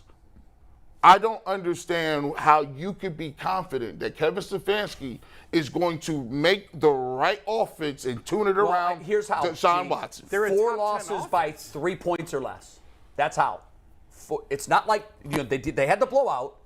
They had the one blowout, which I thought they were out schemed, but 4 losses by 3 points or less. And if you think that DeShaun Watson is going to make the difference, and I do, none of this conversation is taking place if they're 5-2. That's what I've been saying all year 6-1. long. You can't. Right. You can't do it. We can dissect. We can groan. We can complain. We can do everything that we do every Monday. And the fact is, you're not going to know what you have until DeShaun Watson is on the field as your quarterback and Kevin Stefanski. Okay, But so the truth is, Jason, And that's that not going to be till next year. There I'm are not even teams. counting the last 6 this Jason, year. there. It's next But year. but in fairness, there are teams in the NFL right now, including the Jets and Giants, who we've mentioned, Yep. who have Backup subpar quarterbacks quarterback play And Yes. and are winning games. So come back to me in Week 11 and let's see. Well, why if they're 8-3, then congratulations to them. They did a but better why, job. why we got to come back to you? You tell me, do you think there's some things, some adjustments, some changes should be made here? I mean, you can't sit here today and tell just me say, that we wait can for ride the Watson. same car we drive. No, some changes have You to be can't made. I argue. just don't Kevin think you can change Stefanski. the drive. Here's the deal. Kevin Stefanski. We could debate whether he should be fired or not. I don't think he should be fired personally. However, he has not done a good job this year. No, there's no arguing What that. game did I came on here and said Myles Garrett and Kevin let him down? Was that the Chargers? Which game did Myles miss? So the what Chargers? should we be doing? They're all running Yeah, together. yeah. There have been times where the head coach let him down. Absolutely, 100%. Yeah. The Patriots game, he got out coached. Period. Big time. But I don't think you fire We a got to guy bring because in of 2 bad games. Leroy's on, 3 ready bad to bring games. him in. I'm sure he's going to be hot today. Before we do that, one quick note of business. Subscribe if you're watching on YouTube. Hit the subscribe button. Help that subscriber base get up there. And we thank you for your patronage. I know, again, that 2-minute warning show had to be a barn burner because the game was in the balance, as all of our losses have been this Except year. for the Patriots. Except for the Patriots. Yeah. That's the only one that hasn't been. So hit subscribe, hit the notifications button, and McNuggets, you have some business you want to Yeah, take we got to care do of. real quick a little business. Tim Couch had an epidural this weekend, so he's recovering. Get well, speedy Tim. Recovery. Shout out to Tim. Leroy now joined us on a Monday. Leroy, I was doing some research. Monday research always a little different. We found this old picture on Wikipedia. Let's take tagboard full here. This is Leroy lifting back in his days in Michigan. Now, here's the crazy part. Leroy, I know it says 3 pounds. Had you have had Built Bars, let's take the next tagboard. Had you been eating Built Bars back in college, this could have been you, Leroy, squatting like Nick Chubb. If you're not already on Built Bars, He got a little go to Kanye West in him right there. built.com, use promo code Kanye in the LOCKED15 face. for 15% off. That is actually Nick Chubb squatting with Leroy's head. Great work by Anthony. But Leroy, I bet you could have squatted that back in your day, especially if you were on a full diet of Built Bars. Hey, I was old school. They used to ask me during the week, "You doing legs?" I said, "I do legs on Sunday." I feel it. I ain't about to be doing those squats, bro. That's great. Hey, Leroy, Hey, you see they it? ain't nothing. They ain't nothing like carrying a human being on your back for 5 yards. I say, ain't no squat bar gonna help you with that. That's so true. That's a great. So where are you after last night? After yesterday, Leroy? I'm Let hurt. it all out. I'm brother. hurt, Get your money man, off, dog. because Let's here, go. let me explain something to you. Yeah. First of all, the Jets are what, 4-3, 5-2? No, they're 5-2. 5-2. And the season that the Browns have had is no different than the season they've had. Except those 4 games that you're talking about where the Browns lost by 3 or less, The Jets won them. the Jets are winning. Yep. That's it. And that's football. And so what you have to do is, when you get in these moments in the game, you have to understand the importance of execution, of play calling, of situational planning so that you can get over the hump of some of these games and not look so discombobulated at parts at the most important parts of the game. They did a hell of a job of containing Lamar Jackson. Nobody's done that. And you still lose a game? If I told you that these were Lamar Jackson's numbers, you would have said he either got hurt or they got blown out. Right? Look at those numbers. That's not even Lamar Jackson numbers. They probably in Baltimore right now saying, what's wrong with Lamar Jackson? And you can't win that game? Now, I watched this game, and keep in mind, it's hard for me to be a former Brown and be a fan because I get too frustrated, right? I get too frustrated because there's too many moments in the game where I watch the game and go, what are you doing? Let's close this thing out. And you putting the game should not be in Jacoby Brissett's hands as much as it is when you have the talent that you have on the field. And I think that's the thing that frustrates me the most. You're asking, that's like me putting me in the backfield and saying run a 4-2. That ain't gonna happen.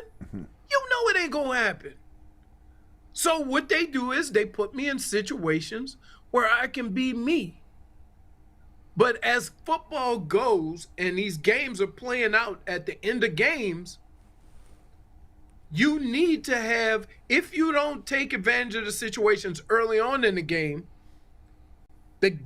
outcome falls in a guy who's not your best player. And so I don't know how to shake it. I don't know how to kind of to come up with a solution. I would say this. You guys are right about Ndamukong Suh. Go dust his big ass off and say, let's go. Right? Let's go. Big ass. Well, is the season salvageable though, or do you, you only make that? It's the NFL.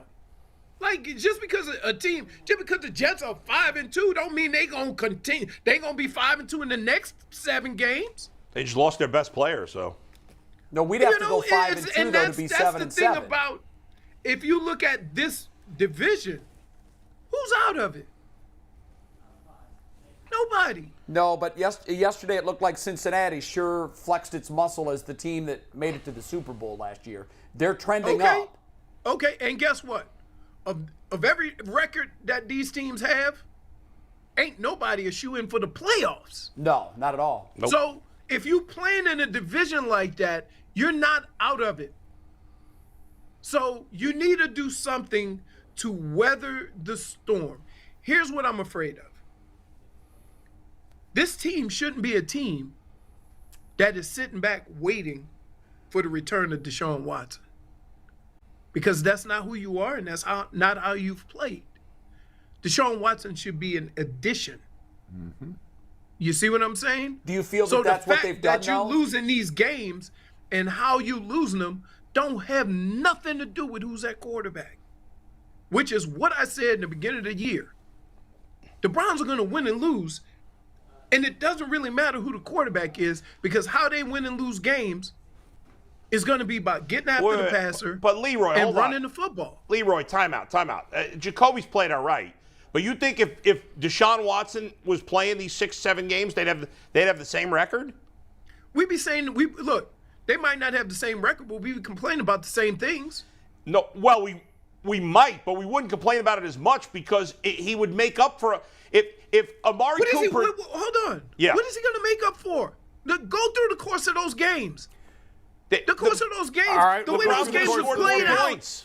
Jacoby Brissett throws a late game interception at the Jets. Jacoby Brissett throws a late game interception at Atlanta. Jacoby Brissett throws a late game interception at San Diego. Chargers, San Diego. Chargers. If he makes those plays, they're 5-2. We're not complaining about anything. Though. Here's the problem with that. The strength of your team, you took out of your own hands. They should never be in that situation where they're relying on Jacoby Brissett. But every is NFL my game point. comes down to one possession at the end of the game, and you got to have a quarterback make a play. Almost every game. Not if you leading the league and damn near leading the league and running. See, don't listen.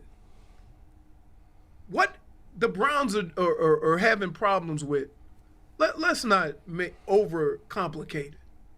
Okay? They don't run the ball enough. Wait, here's an interesting stat, as you put on the screen. The Browns are 0-5 when Nick Chubb doesn't get 20 carries. I don't care if he got to get the first 20 carries. I'm going to see if that theory holds water. Right? There's one, number one. Okay? Number two, you would increase your time of possession if you ran the ball more. So only getting the ball 25 minutes with a team that predominantly runs the football is crazy. You should never lose the time of possession, ever, with the way you run the football. The other thing is that until you find somebody to get pressure up the middle on defense, you're going to have the same problems. Look, I'm not an offensive guru. Here's what I would do to the Browns. Let those pass rushers rush and run the ball underneath. And guess how the Browns are getting beat? They're getting gashed, run the ball inside because those pass rushers are up the field. And then when you play action because you're trying to bring more guys down, then you get picked apart in the secondary. So you have to do something about getting pressure up. You don't necessarily need a player, but somebody need to say, you know what? We're not getting enough pressure on the middle. Let's do something to get more pressure. The other thing I would do is there are far too many unhappy players in the NFL that you can't trade Kareem Hunt for somebody. And I'm a big fan of Kareem Hunt. But if you're not using him and you have problems on your roster, that's how you fill them. That's how you fix them. So I mentioned this earlier in the year that I would do one or two things. Bring him some speed on the outside or bring or trade for a pass rusher inside. Got to be up the middle. And that'll help you there. But, yeah, but I don't know how, and I can't explain how week after week the game starts, the Browns are handling teams up front, and then all of a sudden it just goes south. Is it because of adjustments? Is it because you give up on the run? Is it because you're trying to overthink a situation? Because football is such that, you just keep doing it until they stop it. That's kind of how it goes. And just because a guy is standing across from you don't mean he can stop you. Hey, Leroy, let me ask you. So I would like to see them, kind of simplify the game plan, stop trying to outsmart everybody, and be more consistent that way. Hey, Leroy, so Cribs and them mad on TV yesterday, right? They mad. Let me ask you a question. You heard about the yelling in the locker room after the game? The Stefanski? No, the Browns players. Players? Oh, yeah. Players were yelling no effing leadership. One of the players yelled no effing leadership in the locker room. It was a thin air shot of the media. I would say this, that losing is a frustrating thing, especially when you think you should be better. And I think that these guys getting in a locker room after a game and acknowledging the fact that we're better than this and going back and forth with one another, maybe that in itself starts holding guys accountable. Now, at some point, after you have a heated discussion like that, and after you yell, hell, I've been in locker rooms, guys almost came to blows, right? I'll tell you, I'm one of those guys. I'll tell you, give you a story. Me and John Randall used to go at it every day. There's no guy in football that I played against on a daily basis that I respect more for this reason. We all know these guys that play football on Wednesday and Thursday. I told you about it. John Randall was a football player every day. You had to deal with it. It got frustrating because you had to deal with that guy. He a Hall of Famer. I'm not. So just imagine me having to block him every day. And we played a game, and he came into the locker room on Monday and said the reason why we was losing because everybody is too much levity in the locker room during the week. And so I replied, no, the reason why we lost is because defense couldn't stop nobody. No. If you're gonna look, call it what it is. And so we got together in the middle. Thank God there was no blows because, it's something about standing up for yourself, but then realizing I'm about to get my ass kicked. I ain't gonna lie, right? But I ain't backing down. And that's the reality of it. So it's up to the players in that locker room to kind of get out of the funk. Okay? We all put this on all the coaches and all this, but guess what? When you get on that field, you got to beat the guy across from you. Mm-hmm. And I would say if there's one glaring thing that is different from last year to this year, it's the pressure on the quarterback. And the reason why is because you're not pushing the pile up the middle. And basically they're going to keep the two guards in the center and block 2 with 3, and let those guys go crazy around the outside. That you got to change it up. Run a couple of games. Line Myles Garrett up over center. Make them have to make some adjustments to your scheme without necessarily changing the players. Yeah, we saw Emerson get home. Yeah. I mean, he had a blitz yesterday, and Emerson got home with the sack. We keep saying that, though, and they're not changing much. I mean, again, I thought the defense did an okay job yesterday, considering. Is that? But here, doing an okay job and always ending up on the losing side of these 3-point games. Not good enough. Means you got to do something a little bit more. Yeah, absolutely. That means everybody. That means coaches. We got to try to do something a little different. That means players. We got to do a little bit more during the course of the game. Everybody has to acknowledge that and identify that and go out and do it. So the screaming of it, to hear the screaming in the locker room tells me that, damn, even the players are getting tired of this nonsense too. And That's a good thing. The only players, as we all know, the only people that can really fix what's happening are the players on the field. Leroy, I'm going to ask you this. Do you see, because I don't see it. I go back and I've looked at Patton, I've looked at Shermer, I've looked at Jasinski, I took a look at Hugh Jackson, went all the way back to Freddie Kitchens. And when you rewind the tape and when you listen to them in the press conference, all of those coaches are saying the same things. You see Pat Shermer say, hey, we're 1 or 2 plays away. Eric Mangini says, right now our guys are working hard, but there's a few plays in the game where we're not making. How is it that you can go 20, almost 30 years in a row, and nobody is able to make the plays, the winning plays, that all these other teams do, right? It burns me, and it burns me like a lot of coaches and a lot of people in the media and the fans is looking at it like this. I saw the Jacksonville Jaguars go to the AFC Championship. I've seen the Carolina Panthers go to the Super Bowl. These are expansion teams. I've seen the Texans Johnny-come-lately be good and go to the playoffs. I've seen the Cincinnati Bengals who get laughed at around the league who've been to 3 Super Bowls, and they get laughed at. Why is it that here we can't do the basics and get to a point where we get lucky one year or we just, if the ball falls the right way? What is it? Can you explain that to me?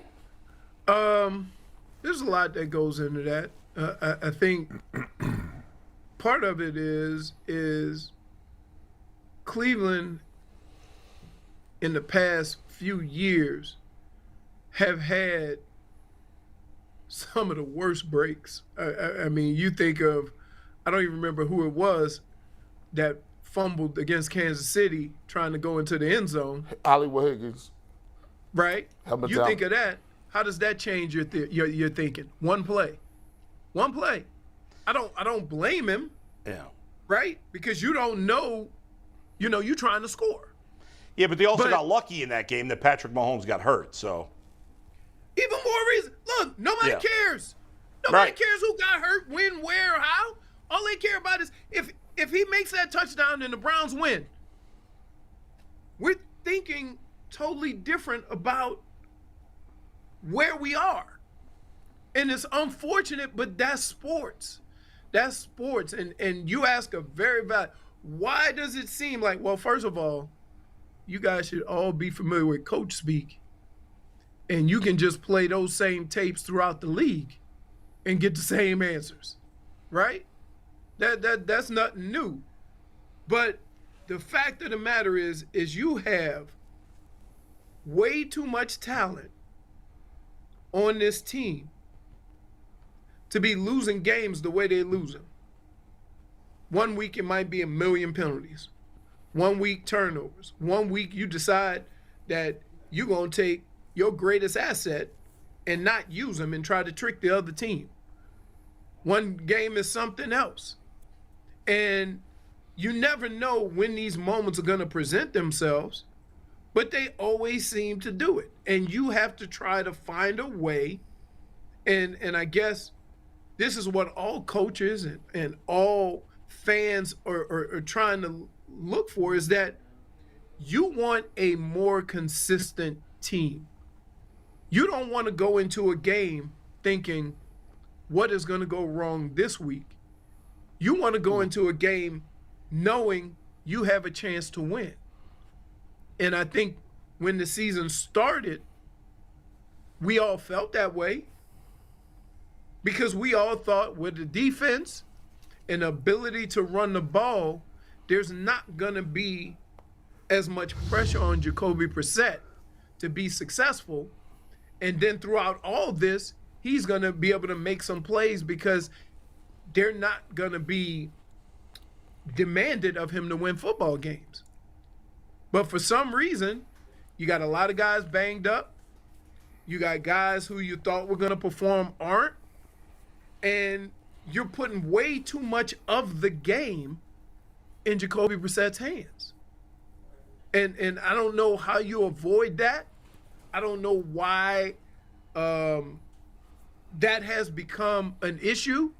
But I got to tell you, I'd much rather be up 3 with Kareem Hunt and Nick Chubb than being down 3 and having to rely on Jacoby Brissett. Nothing against Jacoby Brissett, but that's not what your backup quarterback is in the game for.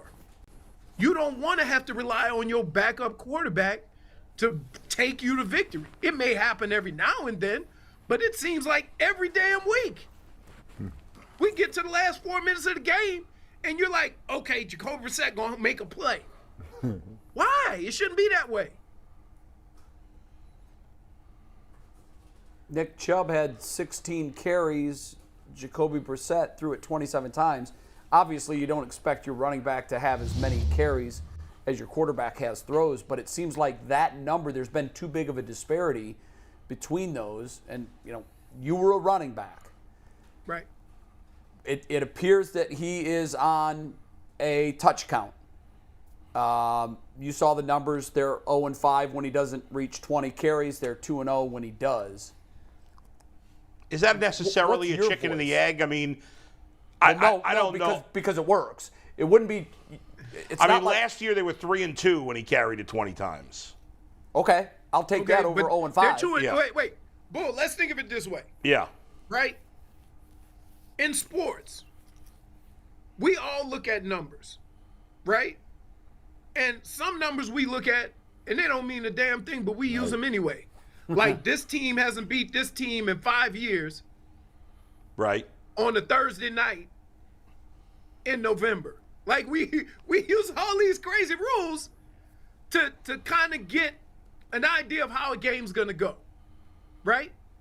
Now, it's not a fact that if he gets 20 carries, the Browns are gonna win.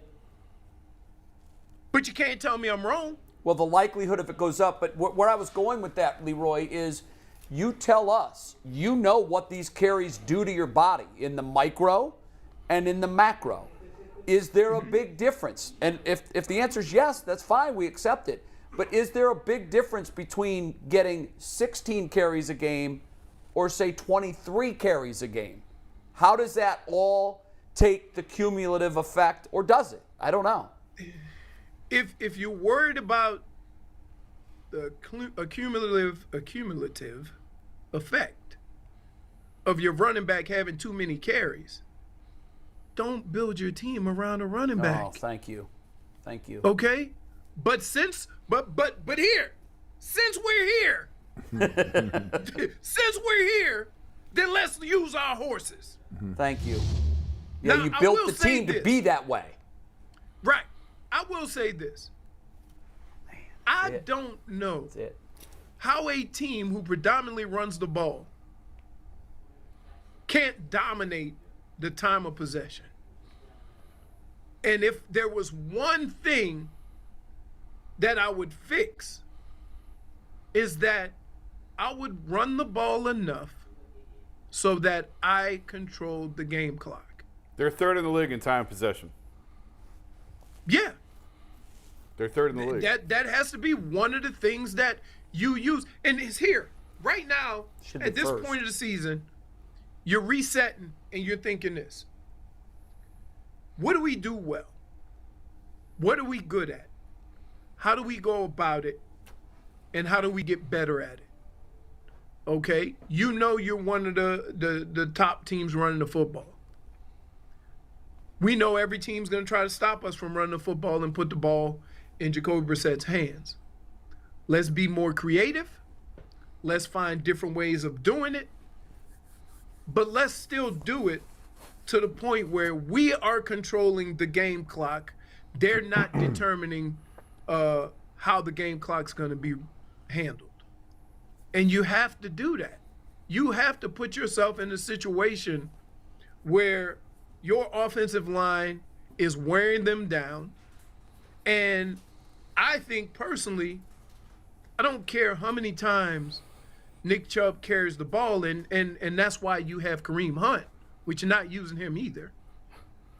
But if you get to that fourth quarter and you have a small lead, you're going to have to look at Nick Chubb and Kareem Hunt and say, let's go get this. It's their time, right? Fourth quarter. Right. Right. And it's interesting, and when Leroy, you think about running teams throughout all the time we've watched football, and you get to that fourth quarter, and you get to 5-6 minutes left to go in the game, everybody look over the sideline and say, uh-oh, you know what time it is. But for some reason, the Browns don't do that. Well, they don't have the lead. No, They're but out in late yesterday games. they used Nick Chubb. They established the run. That first drive looked beautiful. Yep. Then they Right. decide that they're going to sneak one deep because the safeties are creeping up for run support. Which they is hit fine. a big one to Amari Cooper, which is great, but the run set that up. Then they thought, oh, hell, we can pass. Right. And then they forgot all about the run. See, and that's what I'm talking about, Jay. You have to always be consistent with who you are. Know who and you it are. not only helps your success, but it helps everybody on the team Right. because they can identify who they are. You see what I'm saying? Yeah, and because you everybody on complete that one deep offense pass. should know who we are. Right. Run team. Stick with Right. it. Right. Leroy, we gotta let you go. Great points. I Thanks, loved your point about if you're not prepared to run the ball, then why the hell did you build your team to be a running team? Exactly. That's a very valid point. It makes perfect sense. Leroy, we'll see. Are you coming on later this week, or did you No. just swap your days? Just No. swap days. Okay. All right. We'll see you next All right, week. Leroy. Have a great weekend, my All friend. right. All right, You guys Leroy. have a good one. All right. To that point, I know we got to pivot to Cavs, Yeah. but they drafted a quarterback number 1 overall. I don't think they were in the business of trying to be a running team. I think they were trying to. No team really No, they wants to weren't, be but a they running fell team. into it. They fell into it, but I don't think that was ever what they wanted to be. And then when they saw what they had at quarterback, they're like, well, we better invest in these guards, and we better play 3 tight ends. We better do everything we have to protect the quarterback. And then they got rid of the quarterback, and then the suspension went up, and they're just stuck in purgatory right And now. again, I don't think they want to be. And that again, team. although I agree at times they go away from him too much. Trade Nick Chubb I think we then. all agree. No. If you don't want to be a running team, he's valuable still to other third teams. in the league in rushing attempts. But what we're Third. saying is, I don't want to trade him either, but pivot. when people say they're still third in the league, Yeah. be 1. Yeah, why aren't you first? By a lot. Be number 1, not 3 or 4 Yeah, or the best 6. running back. Okay, so unless they're 1, it's a failure. Well, if that's what your best. I mean, if I can that's your best understand being asset, mad about it if they were 15. Well, they're third and they're 2 and 5. That's so how you yeah, gonna win. It's a failure. That's how you can't not be number 1. And So if they were number 1, they'd be 5 and 2. if they would I don't know. We'll never know. I'm gonna play my strengths. Yeah, Leroy just said the strength of this team is running the ball, right? So but do we, it. But we don't act like it's the strength of the team. Well, they do. No, we They don't. should do it more. No, we don't. That was 'cause 16 'cause carries. Down the stretch. That was 16 Down carries. the stretch, the bread and butter, we don't use the bread and butter. We use it periodically, right? In fairness, when there's a minute to go in the game and you're down, you do have to throw the ball. Right. And that's they are. I do think that they want to have the lead in the fourth quarter and And run then the run it clock. out. And that's why some of those statistics Well, on when Nick they had the Chubb. lead against the Jets, they did not. Well, they did. No, they they didn't. scored, and then they never got the ball talk- back. right. The defense collapsed on Talk to me. You can talk to me about this when you showed me Nick Chubb run the ball 25, 26 times. Nobody runs it 25, 26 times. Jacoby Brissett. But you, Nobody. that's like saying. Hey guys, the Cavs went 2-1 this weekend, and we gotta spend some time. But nobody against runs the club. ball 25. Yeah, I mean, I'd like to see Nick Chubb run it more, but nobody runs it 25, 26 times. I think we've decided one thing. What? We've given the Browns more time than they deserve. But you Let's guys, talk about the Cavs. will you acknowledge let's go that here. that nobody runs 25, 26 times? No, Nobody. I don't acknowledge nothing.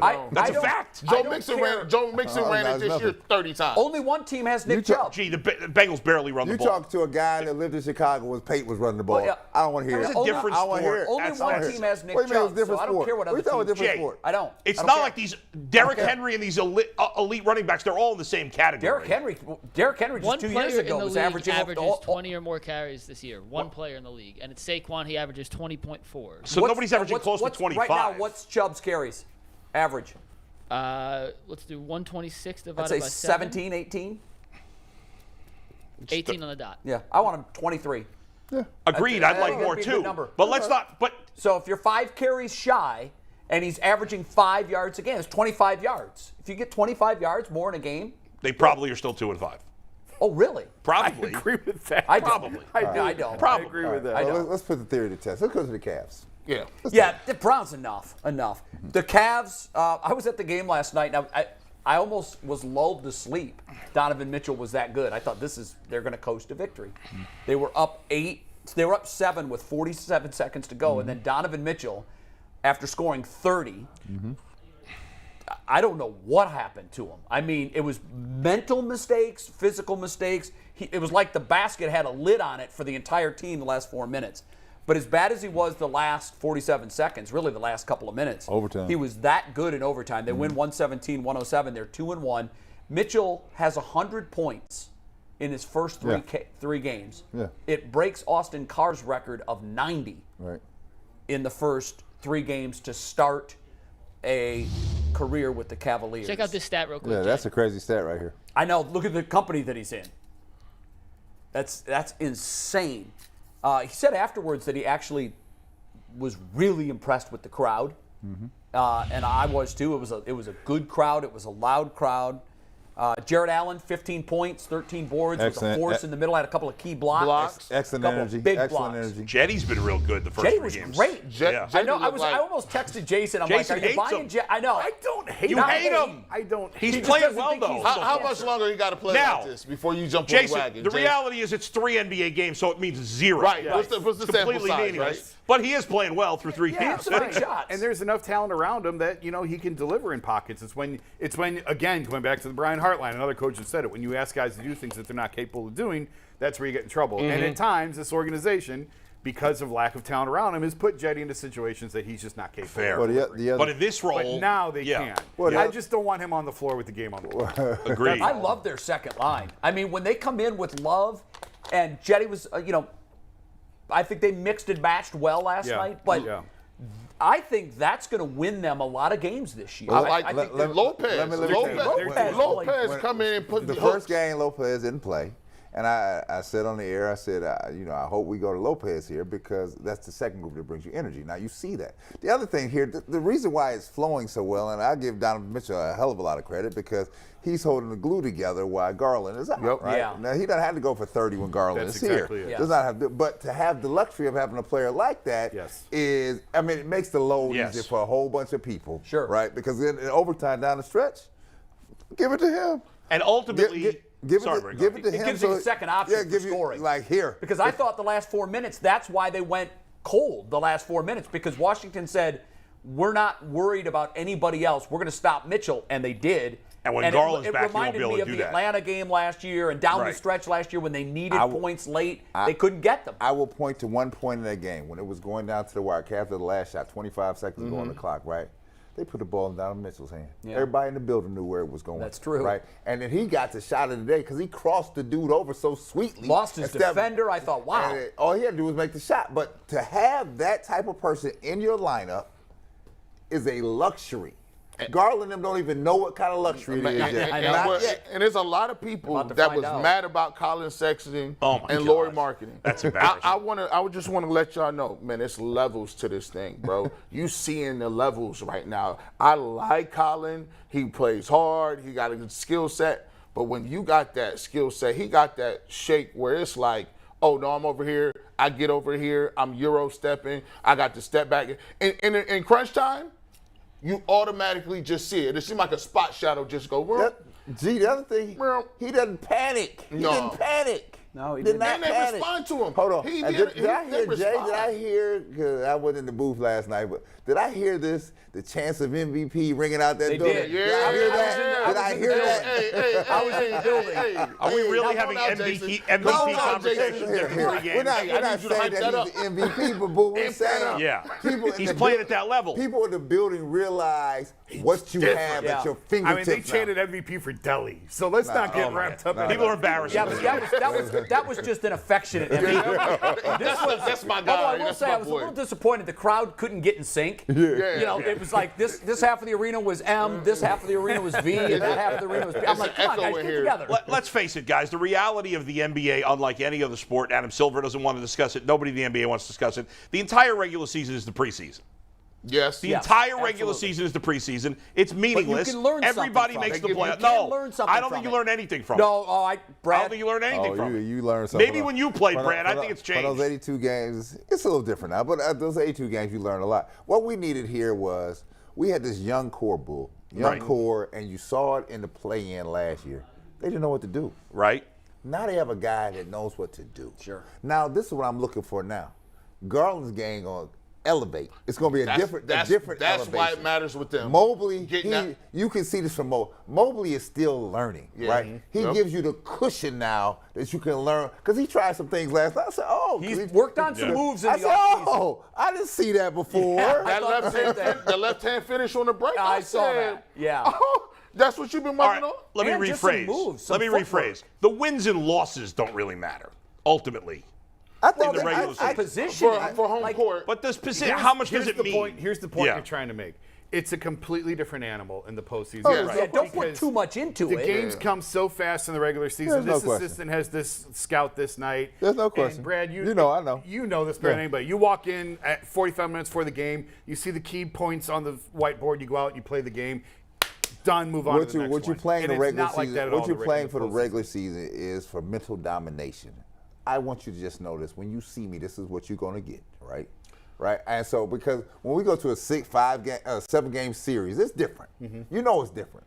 But I want to know, leave some imprint in your mind. When you see me, when I'm checking Bird, you think Bird thinking about, you know I go for 30 out here, right? I might go for 35. You keep talking. What's the best trash talk Bird ever gave you? I'll give you a good one. You want a good one? Here's a real good one.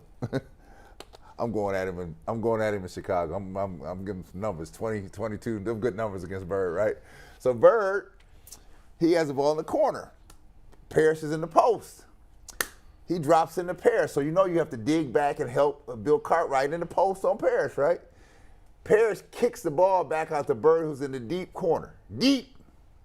I come flying out of Bird. You know, I'm 7 foot, so I gotta reach on him. Bird was always concerned. So he shoots the thing with the high archer, right? Yep. As I'm in the air, right? I'm in the air coming to block it, right? He shoots it way over my hand. The first thing this is what he says. He hadn't even hit the ground yet. I'm still in the air. This is what he says. As he lets it go. Wasted energy. That wasted energy. That's what I'm crazy. And it did like this. Whop. I'm stealing that. I'm using that all the time. Good. Wasted energy, bro. That's crazy. Did it piss you off, or did you actually have to laugh? I was laughing. Who was the best trash talker in your era? Oh, Bird was classic because Bird wasn't overt with it. It was real quiet. So I like the game. One other game, I always gave Bird some good games, right? So I get hot on Bird. So Bird, I'm giving him some buckets, right? We run down the court. Me and him, boo, run down. Yeah. Oh, you gonna get hot now, huh? I'm gonna show you what hot looks like. And then he go, boom, boom, boom, boom, boom. He said, that's what hot looks like. He knew how to flip that switch. Oh, man. I'll ask y'all two a question. Do you think JB will consider not? Last year they played defense the whole year, right? Yeah. And when they got to the playoffs, it looked like, or the end of the season, that's when other teams start ramping up and be like, okay, we'll play defense now. Yeah. And I thought the Cavs was a little bit tired last year. Do you think they will be as hard on the defensive end as they were last year, or he'll kind of coast it and try to ratchet it up, or is that what they got to do to be successful? They ain't accomplished anything yet. They have to play just as hard as they did last year, especially on the defensive end. If they win a couple series this year and they sort of feel what the postseason's like, and now you're playing for May and June, that's when I think you scale back a little bit during the regular season. This team hasn't accomplished anything. I'm going to tell you that you have to keep guys hungry, and so I think Lopez being able to come in and spell Garrett. And then I think the addition of, you know who's been playing well, really in limited minutes? Dean Wade's been doing okay. Yeah. Dean Wade has been doing big shots okay. last night. And here they have Okoro, and they haven't even yet to play Stevenson yet. Yeah. So these are the defensive-minded guys that I see, right? Because you're going to need that punch. Well, Okoro's certainly not doing anything on offense. Oh, no, he couldn't hit the side of the barn. He's scared. I didn't see yesterday's game. I was flying home, obviously. I did want to get up this morning to watch it. It just didn't. I had a horrible night last night. Figure out he was arguing in the Browns locker room, but go ahead. So I did not see yesterday's game, but what I saw from Okoro the game before, he don't want to shoot. He wants nothing. He is, and he's doing what we said. You stand in the corner and you wait for the ball. Well, then you can't he's play doing him, that, right? But no, when he gets it, it's one of these. So like, then why is he playing? It's gone. Well, he wouldn't be the first guy that couldn't shoot the ball. He got to work his way. But I would hope. He wants no part I of would that have shot hoped right that now. this summer. You know, listen. You playing at the two position, you have to stroke the ball. You have to hit some shots, right? Because now it's just like Westbrook. They're playing 4 on 5. They're playing 4 on 5. You're handicapped from the beginning, right? Yeah. And that's what's going to do is limit your minutes. Yeah, because absolutely. When people figure it out, leave him alone. And listen, you've got enough weapons on this team. Isaac Okoro is not your concern. But I did feel like starting him would at least have enough talent around him to where he would get those shots. But right now, he wants no part of those shots. Mm-hmm. So you got to figure that out. I look at it, and I think somebody was saying it. They're not going to be able to win no championship or make no real crazy noise unless Mobley figures out, okay, how this work for me? Because he's still kind of figuring out, okay, do I get my shots here? Then Garland is out, so it's less of a facilitator. Donovan Mitchell's been doing a great job of doing that, but he does it in a different way. Mm-hmm. Just his athleticism, the way he goes about it. And sometimes I see Mobley kind of thinking, okay, what positions and parts do I get my job? Does JB need to call more plays for him? No, or is he going to get it in the flow? I think he'll find out in the flow. You have to have everybody together, right? Because everybody's going to learn a different way. All you're seeing out of Donovan Mitchell is basically this. Donovan Mitchell has brought his Utah game to Cleveland. The same thing he's doing now. Right. Exactly what he was doing in Utah. But once Garland's out there, so when Garland's out there, So now I don't have to work that hard, right? So now I have to work that hard because Garland's not here. Right. So I got to make up this. I got to take over this thing. Because the one thing you saw yesterday was, Garland's a much better ball handler than Donovan Mitchell is, by far, right? You can put the ball in his hand, don't have to worry about it getting stripped, right? I can come to Mitchell and say, okay, get me a bucket, right? And then that gives the bandwidth for Mobley to expand his game. Mobley played last year like he was at USC. He knew what to do, right? Now people have figured out what that USC game looked like. Now, what did you do in the summertime to advance your game, right? Can you put it on the floor? Can you defend some of these people? Can you stay out of foul trouble? Can you show me you can hit this jumper, right? That's where we're at now. Early on, it seems he's added some things to his repertoire, particularly low. I thought his footwork last night was great. He made some moves where he lost defenders and got an open shot off of his move. And I don't know. I know it's early, but I like the Chicago. I would hope that we have more games like the Chicago one than the Toronto and the Washington ones. Tight. Just on effort alone. I'll tell you what. You can coast. Jared Allen's effort. Oh my God. This was such a hustler. He blocked dunks now. He don't care. He's a freak. He's don't like care. He's like Delhi with size and talent. Delhi's motor. Yeah. Delhi's motor with size. By the way, you look at the top 4 picks. Like a lot of times in the NBA draft, like there's a bunch of busts even in the top. But look at the top 4 picks in last year's draft. Cade Cunningham looks phenomenal. Yeah, he does. Jalen Green looks phenomenal. Evan Mobley looks phenomenal. And Scotty Barnes, who went 4 to the Raptors, looks phenomenal. All 4 of those guys look like they're going to be great players. Yep. You don't usually see that, all 4. But it was known, like it was believed to be a pretty deep draft with a lot of top. And it's panned out. None of those guys they all look really good. Mikey, what do you got? We got a lot of internet comments today, so I'm going to run through these pretty quickly. Whenever we take internet comments, it's brought to us by our friends at PCC Air Force. Boy, you got a jingle today? No, I do not have one today. I thought we're using Eddie's tomorrow. We got a banger from Eddie tomorrow. Make sure y'all tune in for that. But are you looking for a job with career advancement and great benefits?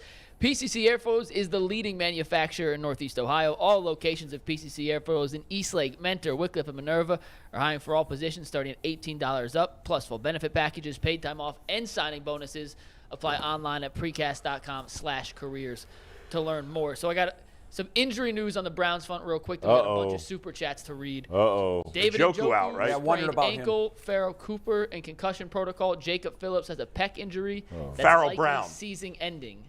Who? So Jacob Phillips could be out for the season, according to Stefanski. That's from Mary Kay Cabot. That's a.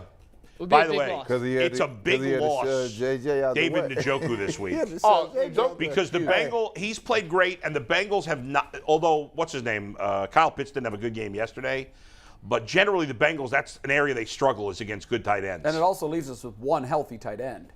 And Deion Jones is now your official starting linebacker, middle linebacker, and we saw what happened when he tried to tackle. It's one game. We don't need to get carried away. And he's missed quite a bit of time. I'm willing to give him a break. Although I mentioned to you guys yesterday, he ain't that big. No. He didn't look that big. He is not that big. The biggest problem this week is dealing with the Bengals passing game, not the running game. Yeah. So, Listen, Chase said he was looking for this day. Chase be running away from people too. I don't understand But it. they're gonna stiff arm right there. Ooh, wow. 5-finger discount.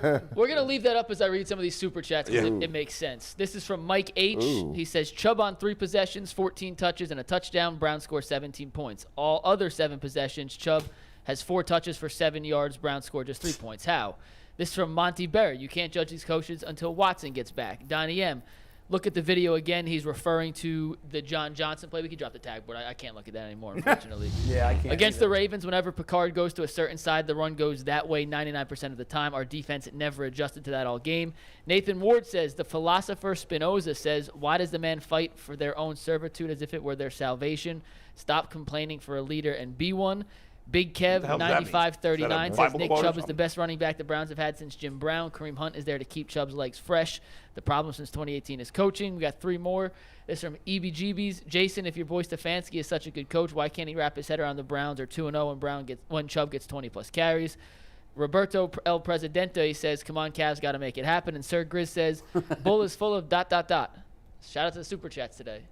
Oh, wow. Who? Super chats. Sir Grizz. Why is Bull full of ... I don't know. The comment was literally a $5 Super Chat to say Bull is full of ... So Full of got hair. the money's worth. What are you full of? Full of love hair. and happiness. I mean, at least full of joy. make your point. Like, okay, if you think he's full of it, full of crap. tell us sometimes, why. sure. I'll tell you what. Here, I don't think anybody on this panel is not passionate. And Mary about- Kay, real quick, Brett, sorry to interrupt. Mary Kay just amended her tweet. Njoku is week to week with the sprained ankle, not day to day. So I'm not sure how that affects in Well, football he's terms. probably not even playing. It sounds like he will not. That's a high ankle sprain. Especially with the bye, you give him this week off, you go into the bye, and that he's way he has probably a back full to 3 Miami. weeks to heal. Right. So I was saying that I don't think anybody on this panel is not passionate about Cleveland sports, and I know that Bulls are as passionate as we all are. We all want to see people succeed here, right? Sure, We of course. hell, we want to be one of the top teams running around here, right? I wish I was wrong. We just get tired of doing the same stuff week in and week out. That's it. Listen, I wish I was wrong. Stefanski, if he turned around, I don't want to be out here talking about we need new coaches and second guessing. I wish to God that he would really be like, yeah, G. Bush, remember you said we was terrible, we just ran on 5 in a row. That's all I want to do. Yeah. I don't care if it's a Martian coaching or if the best player is Daffy Duck. Give Daffy Duck the ball. I just want to see him win just like a lot of other people. Yeah. And it's just frustrating, man. And by the way, if Jason and I are wrong, because you've been the biggest Stefanski defender, I've defended him. And I've still said he's made a ton of mistakes. Yeah, a ton of mistakes. Sure, we all agree with that. Yeah. If we're ultimately wrong about Stefanski and Andrew Berry, what does that say about Jimmy Haslam? It's even worse. That he hasn't made one good hire in a decade. That's part of this is like, listen, guys, do you realize what you're saying when you say, like, fire him? Like, you can't afford to do this again. You just can't afford to do this again. You've got to know. No, because Jimmy's track record at replacing guys has been horrendous. horrible. And I really feel like they find, you know what? They at least have guys who agree with each other, who think the same way. For the first time in a long time. For the first time yeah. ever. And listen, like, groupthink isn't always a good thing, but you can't be like this No. every day you're in the building. No, either. That's true. And that was And this always is the what case you before always this. have in You cannot- Korea. you cannot At do that. least now everybody thinks the same way and they talk the same language. Now you have to figure out if they know what they're doing or not. And I maintain you're not going to know that until next year. So I was thinking about something you just said here. Thinking the same way. Maybe what you were getting back was pushback from people who said this is how it should be going. Because my institutional knowledge tells me that. I'm listening to people who have no knowledge about this thing, and that's what I'm fighting against. You've got the same people going against the same core here. I'm going to tell you again now, if we go into this press conference today and there are not no substantial changes made this week to shake this thing up just a bit, I'm not talking about coaches, I don't care what it is, but you cannot ride into Monday's game the same way you rode out of Sunday's game. You just cannot. Yeah. No. We could complain about like analytics all we want, but the truth is, before Berry and Stefanski, every other GM and coach, except for the 1 year with Sashi, was a non-analytics guy, and none of that worked And they either. were just as terrible then. Yeah. We asked the question, I sent this to a couple of folks that I really respect in the business that are on the management side. Not all of them played. Some of them did. I sent it to 4. I got 3 responses. I said, what we talked about, why is offense so far behind defense? Because I think scoring's down. Some of the great, again, Rodgers, Brady look pedestrian. A lot of that has to do with age.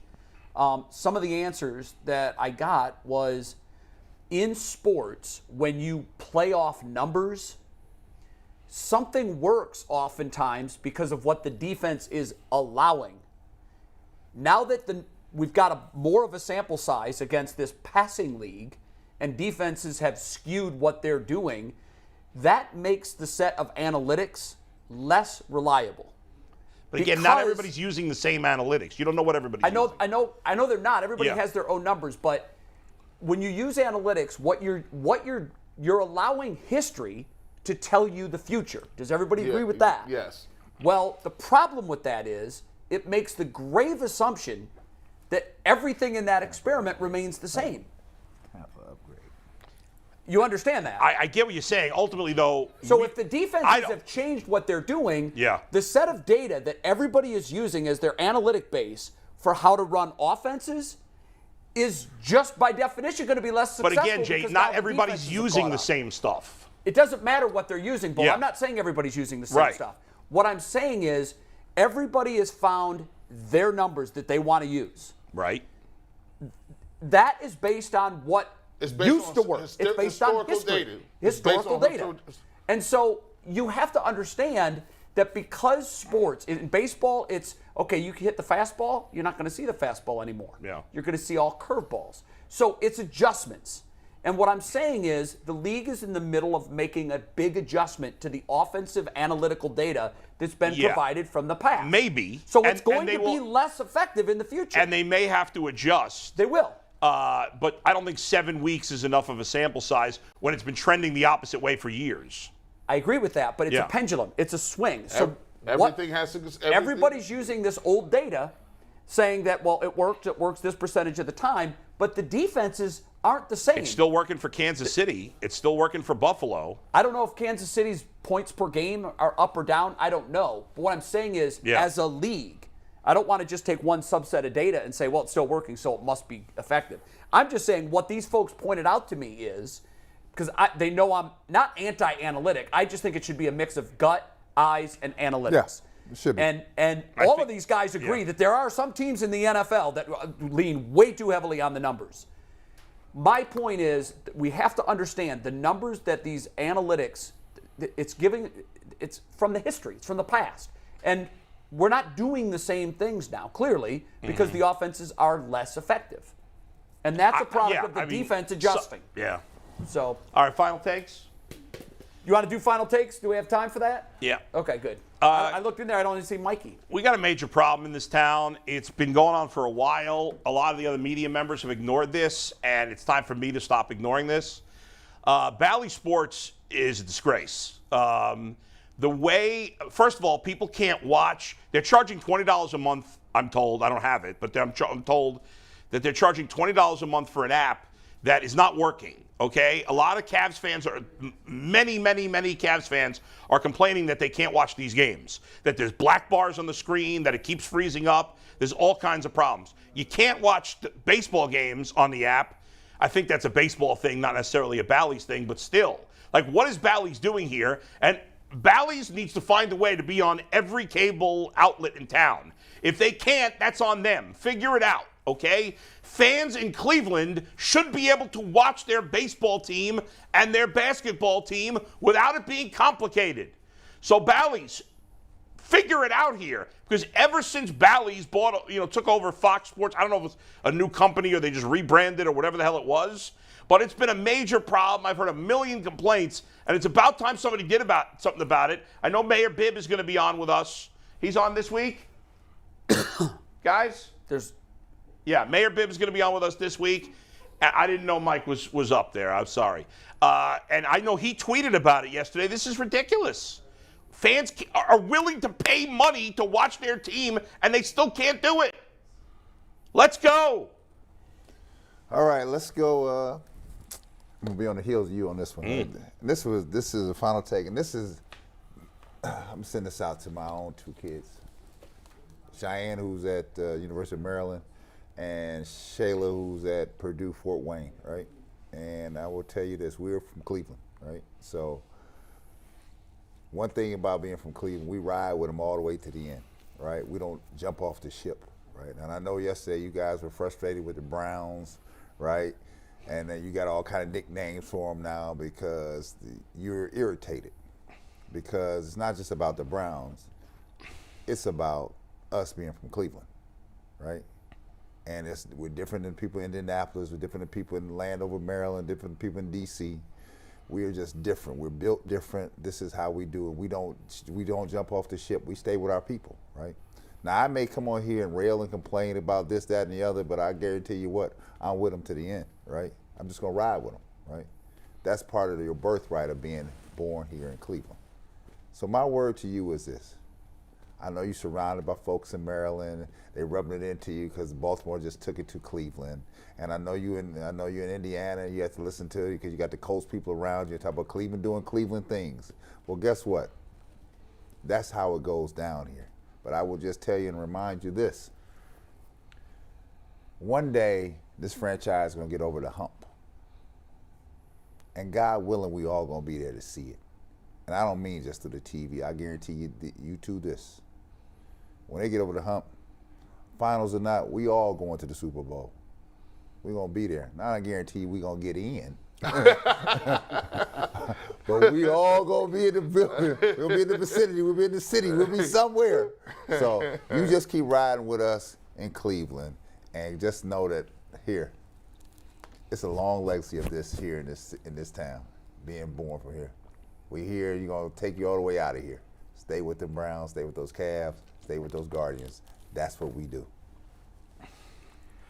I'm going to pivot to there's a couple things that happened in the game yesterday that we didn't get a chance to touch on today. So I just want to touch on them briefly at the end of the game. Just curious decision making and just showing you how the NFL truly is a game of inches. You know, we talked briefly about the false start on the field goal. Well, I don't understand why the Browns moved the kick in a yard. They made the hold, they made it a 60-yarder instead of a 61. Cade York has the leg to make from 62 from 65. I joked with these guys on the chat prior to the game yesterday, watching Tucker and Cade kick in opposite directions, basically from midfield, and match each other kick for kick was kind of funny to watch yesterday. Kid's got a great leg, and by shrinking that an extra yard, when you're going that deep of a distance, obviously your trajectory is going to be lower. So by shrinking that extra yard, you've now made the kick lower. Whereas, if anything, you want to give him an extra yard on the back end because you know the kick's going to be a little bit lower because he needs the extra power to get through it. Cade York has no problem making a 61, 62-yarder. I didn't understand that. I didn't like that. The fact that they took that extra yard could have been the difference in whether or not that kick was blocked. And on the backside of that, and I know the Browns tried protesting this to no avail, they really got screwed at the end of that game. We talked about the Amari Bryant with the touchdown that was called back, and it was 50-50. Sometimes it's called, sometimes it's not. Amari Cooper, I'm sorry. And I thought that was a bad time to make that call. The false start, whatever. The Browns did that to themselves in terms of moving in the kick yard. But the clock ticked to 1:59, and they lost the 2-minute warning, and that was a really huge deal. Yep. Why they ran 10 seconds off the clock from 2:09 when Cade lines up for the kick to 1:59 when they stopped the clock is massive. The Browns had one timeout. If you give them the 2-minute warning and their one timeout, now the Ravens can only burn clock on one play, and the Browns would have had about a minute left. Does that make a difference in the game? I don't know, but I like their odds with 1 minute in possession a lot more than 15 seconds in possession. And it just shows you just the yard on the field goal. 2 seconds on the clock. 2 seconds. That's all you need. You need 2:01 on the clock so you get the 2-minute warning, and they didn't get it. This truly is, for all the problems that they've had so many close losses, and it really is in the NFL a game of inches. And those are just a couple of examples of things that went against them and decisions that they made that I didn't necessarily agree with. But just those things, that 1 yard here, those couple of seconds there, how they can add up to make the difference in the game. And look at the difference between 2-5 and 3-4. Huge. Guys, no time to discuss it, but Adam Schefter saying 2 to 5 weeks on David Njoku. All right, so I'm going to be brief. I'm not even going to talk about other things, Browns, Cavs, whatever. I'm going to talk about the show. I believe messaging is really important when you're messaging and you get it out to the people. You know, the biggest supporters and the biggest sponsors of any show are the people. Whether that's a sitcom, that your favorite sitcom that they cancel, and you call the cable company like, where is my reruns of Friends, right? The people who get mad when they don't have the Weather Channel on their cable package. And for us, I like to think of this almost like PBS, right? We do non-traditional things. And we can do non-traditional things because we are independent. We don't have somebody, a program director, that tells us what we can say. We can talk about certain things. And so this is a format where it's non-traditional, and it's the biggest supporters are the people, the community that support this whole project. As you may see, we may roll out different things. As you see, we're more heavy into super chats, memberships. We'll be doing some cool things coming up. But always remember, we do those things because this is truly your show. You help build us. You help put us here, and if you support the show, those are all things to continue to support independent content. And I really believe that's important because we can talk a certain way. We can do a 2-minute. We can get up and present. We don't never close here. So we want to thank you in advance for supporting the show. We want to thank you for all the cool things and the interaction that you guys have been doing for the show. And we like to always say, if you support it, please subscribe. If you support it, please share it with your friends, share it with your people outside, share it all around the country because you guys make us possible. Yeah, I've told a couple people, send the link to some Browns fans that you know that might appreciate the show. And it's like you plant a seed and that tree drops 12 seeds and then boom. Mm-hmm. I've heard from a lot of the people that I recommended to send links to fans, Browns fans that they have. All of them said they didn't know about it. Yep. Or they say that people that found it, sometimes they're like, I just found you. I was searching for something and you popped up. I clicked on it. Now I watch every day. And so it's word of mouth. It's sharing the link with friends. It's subscribing, hitting the notifications. It's crazy how this thing can grow and how it's kind of like wildfire. We're out of time. The show is running a couple minutes over, so I'm just going to basically throw out as my final take that now's the time. I said this last Monday. I said, this is it. You got to play Sunday like it's a playoff game. Monday against the Bengals is a playoff game. Playoff game, I like that. It absolutely is a playoff game. Everybody in this organization needs to look at it as a playoff game. Because if you think the difference between 2-5 and 3-4 is big, wait until you start doing the math on the difference between 3-5 and 2-6. Yeah. 2-6, you basically have to run the table. And this team isn't capable of winning 7, 9, 8, whatever games would be left, 9 in a row. They're not doing that. So treat Monday like it's a playoff game. I know the crowd will. They're going to be there in uniform. It's Halloween. They're going to have their A game cheering. Players, coaches, management, you better bring your A game too, because this fan base deserves it. Very quick, Jay. 2 quick things. The Yankees lost. They got swept by the Astros. Yes. And happy anniversary to my beautiful wife. Today is our 12th anniversary. Oh, congratulations. We're going out for dinner tonight. All right. So there you go. Taking her to I don't know. She picked. I can't remember where she picked. Delmonico's now. Baby. Well, now I have to say happy birthday to my wife on Wednesday. Oh, yeah, a lot of pressure now. Don't forget. All right, we're out of time. Back tomorrow, 22-hour break. Think about the Cavs game and not about the Browns game. That's about the only advice I have for you. See you soon.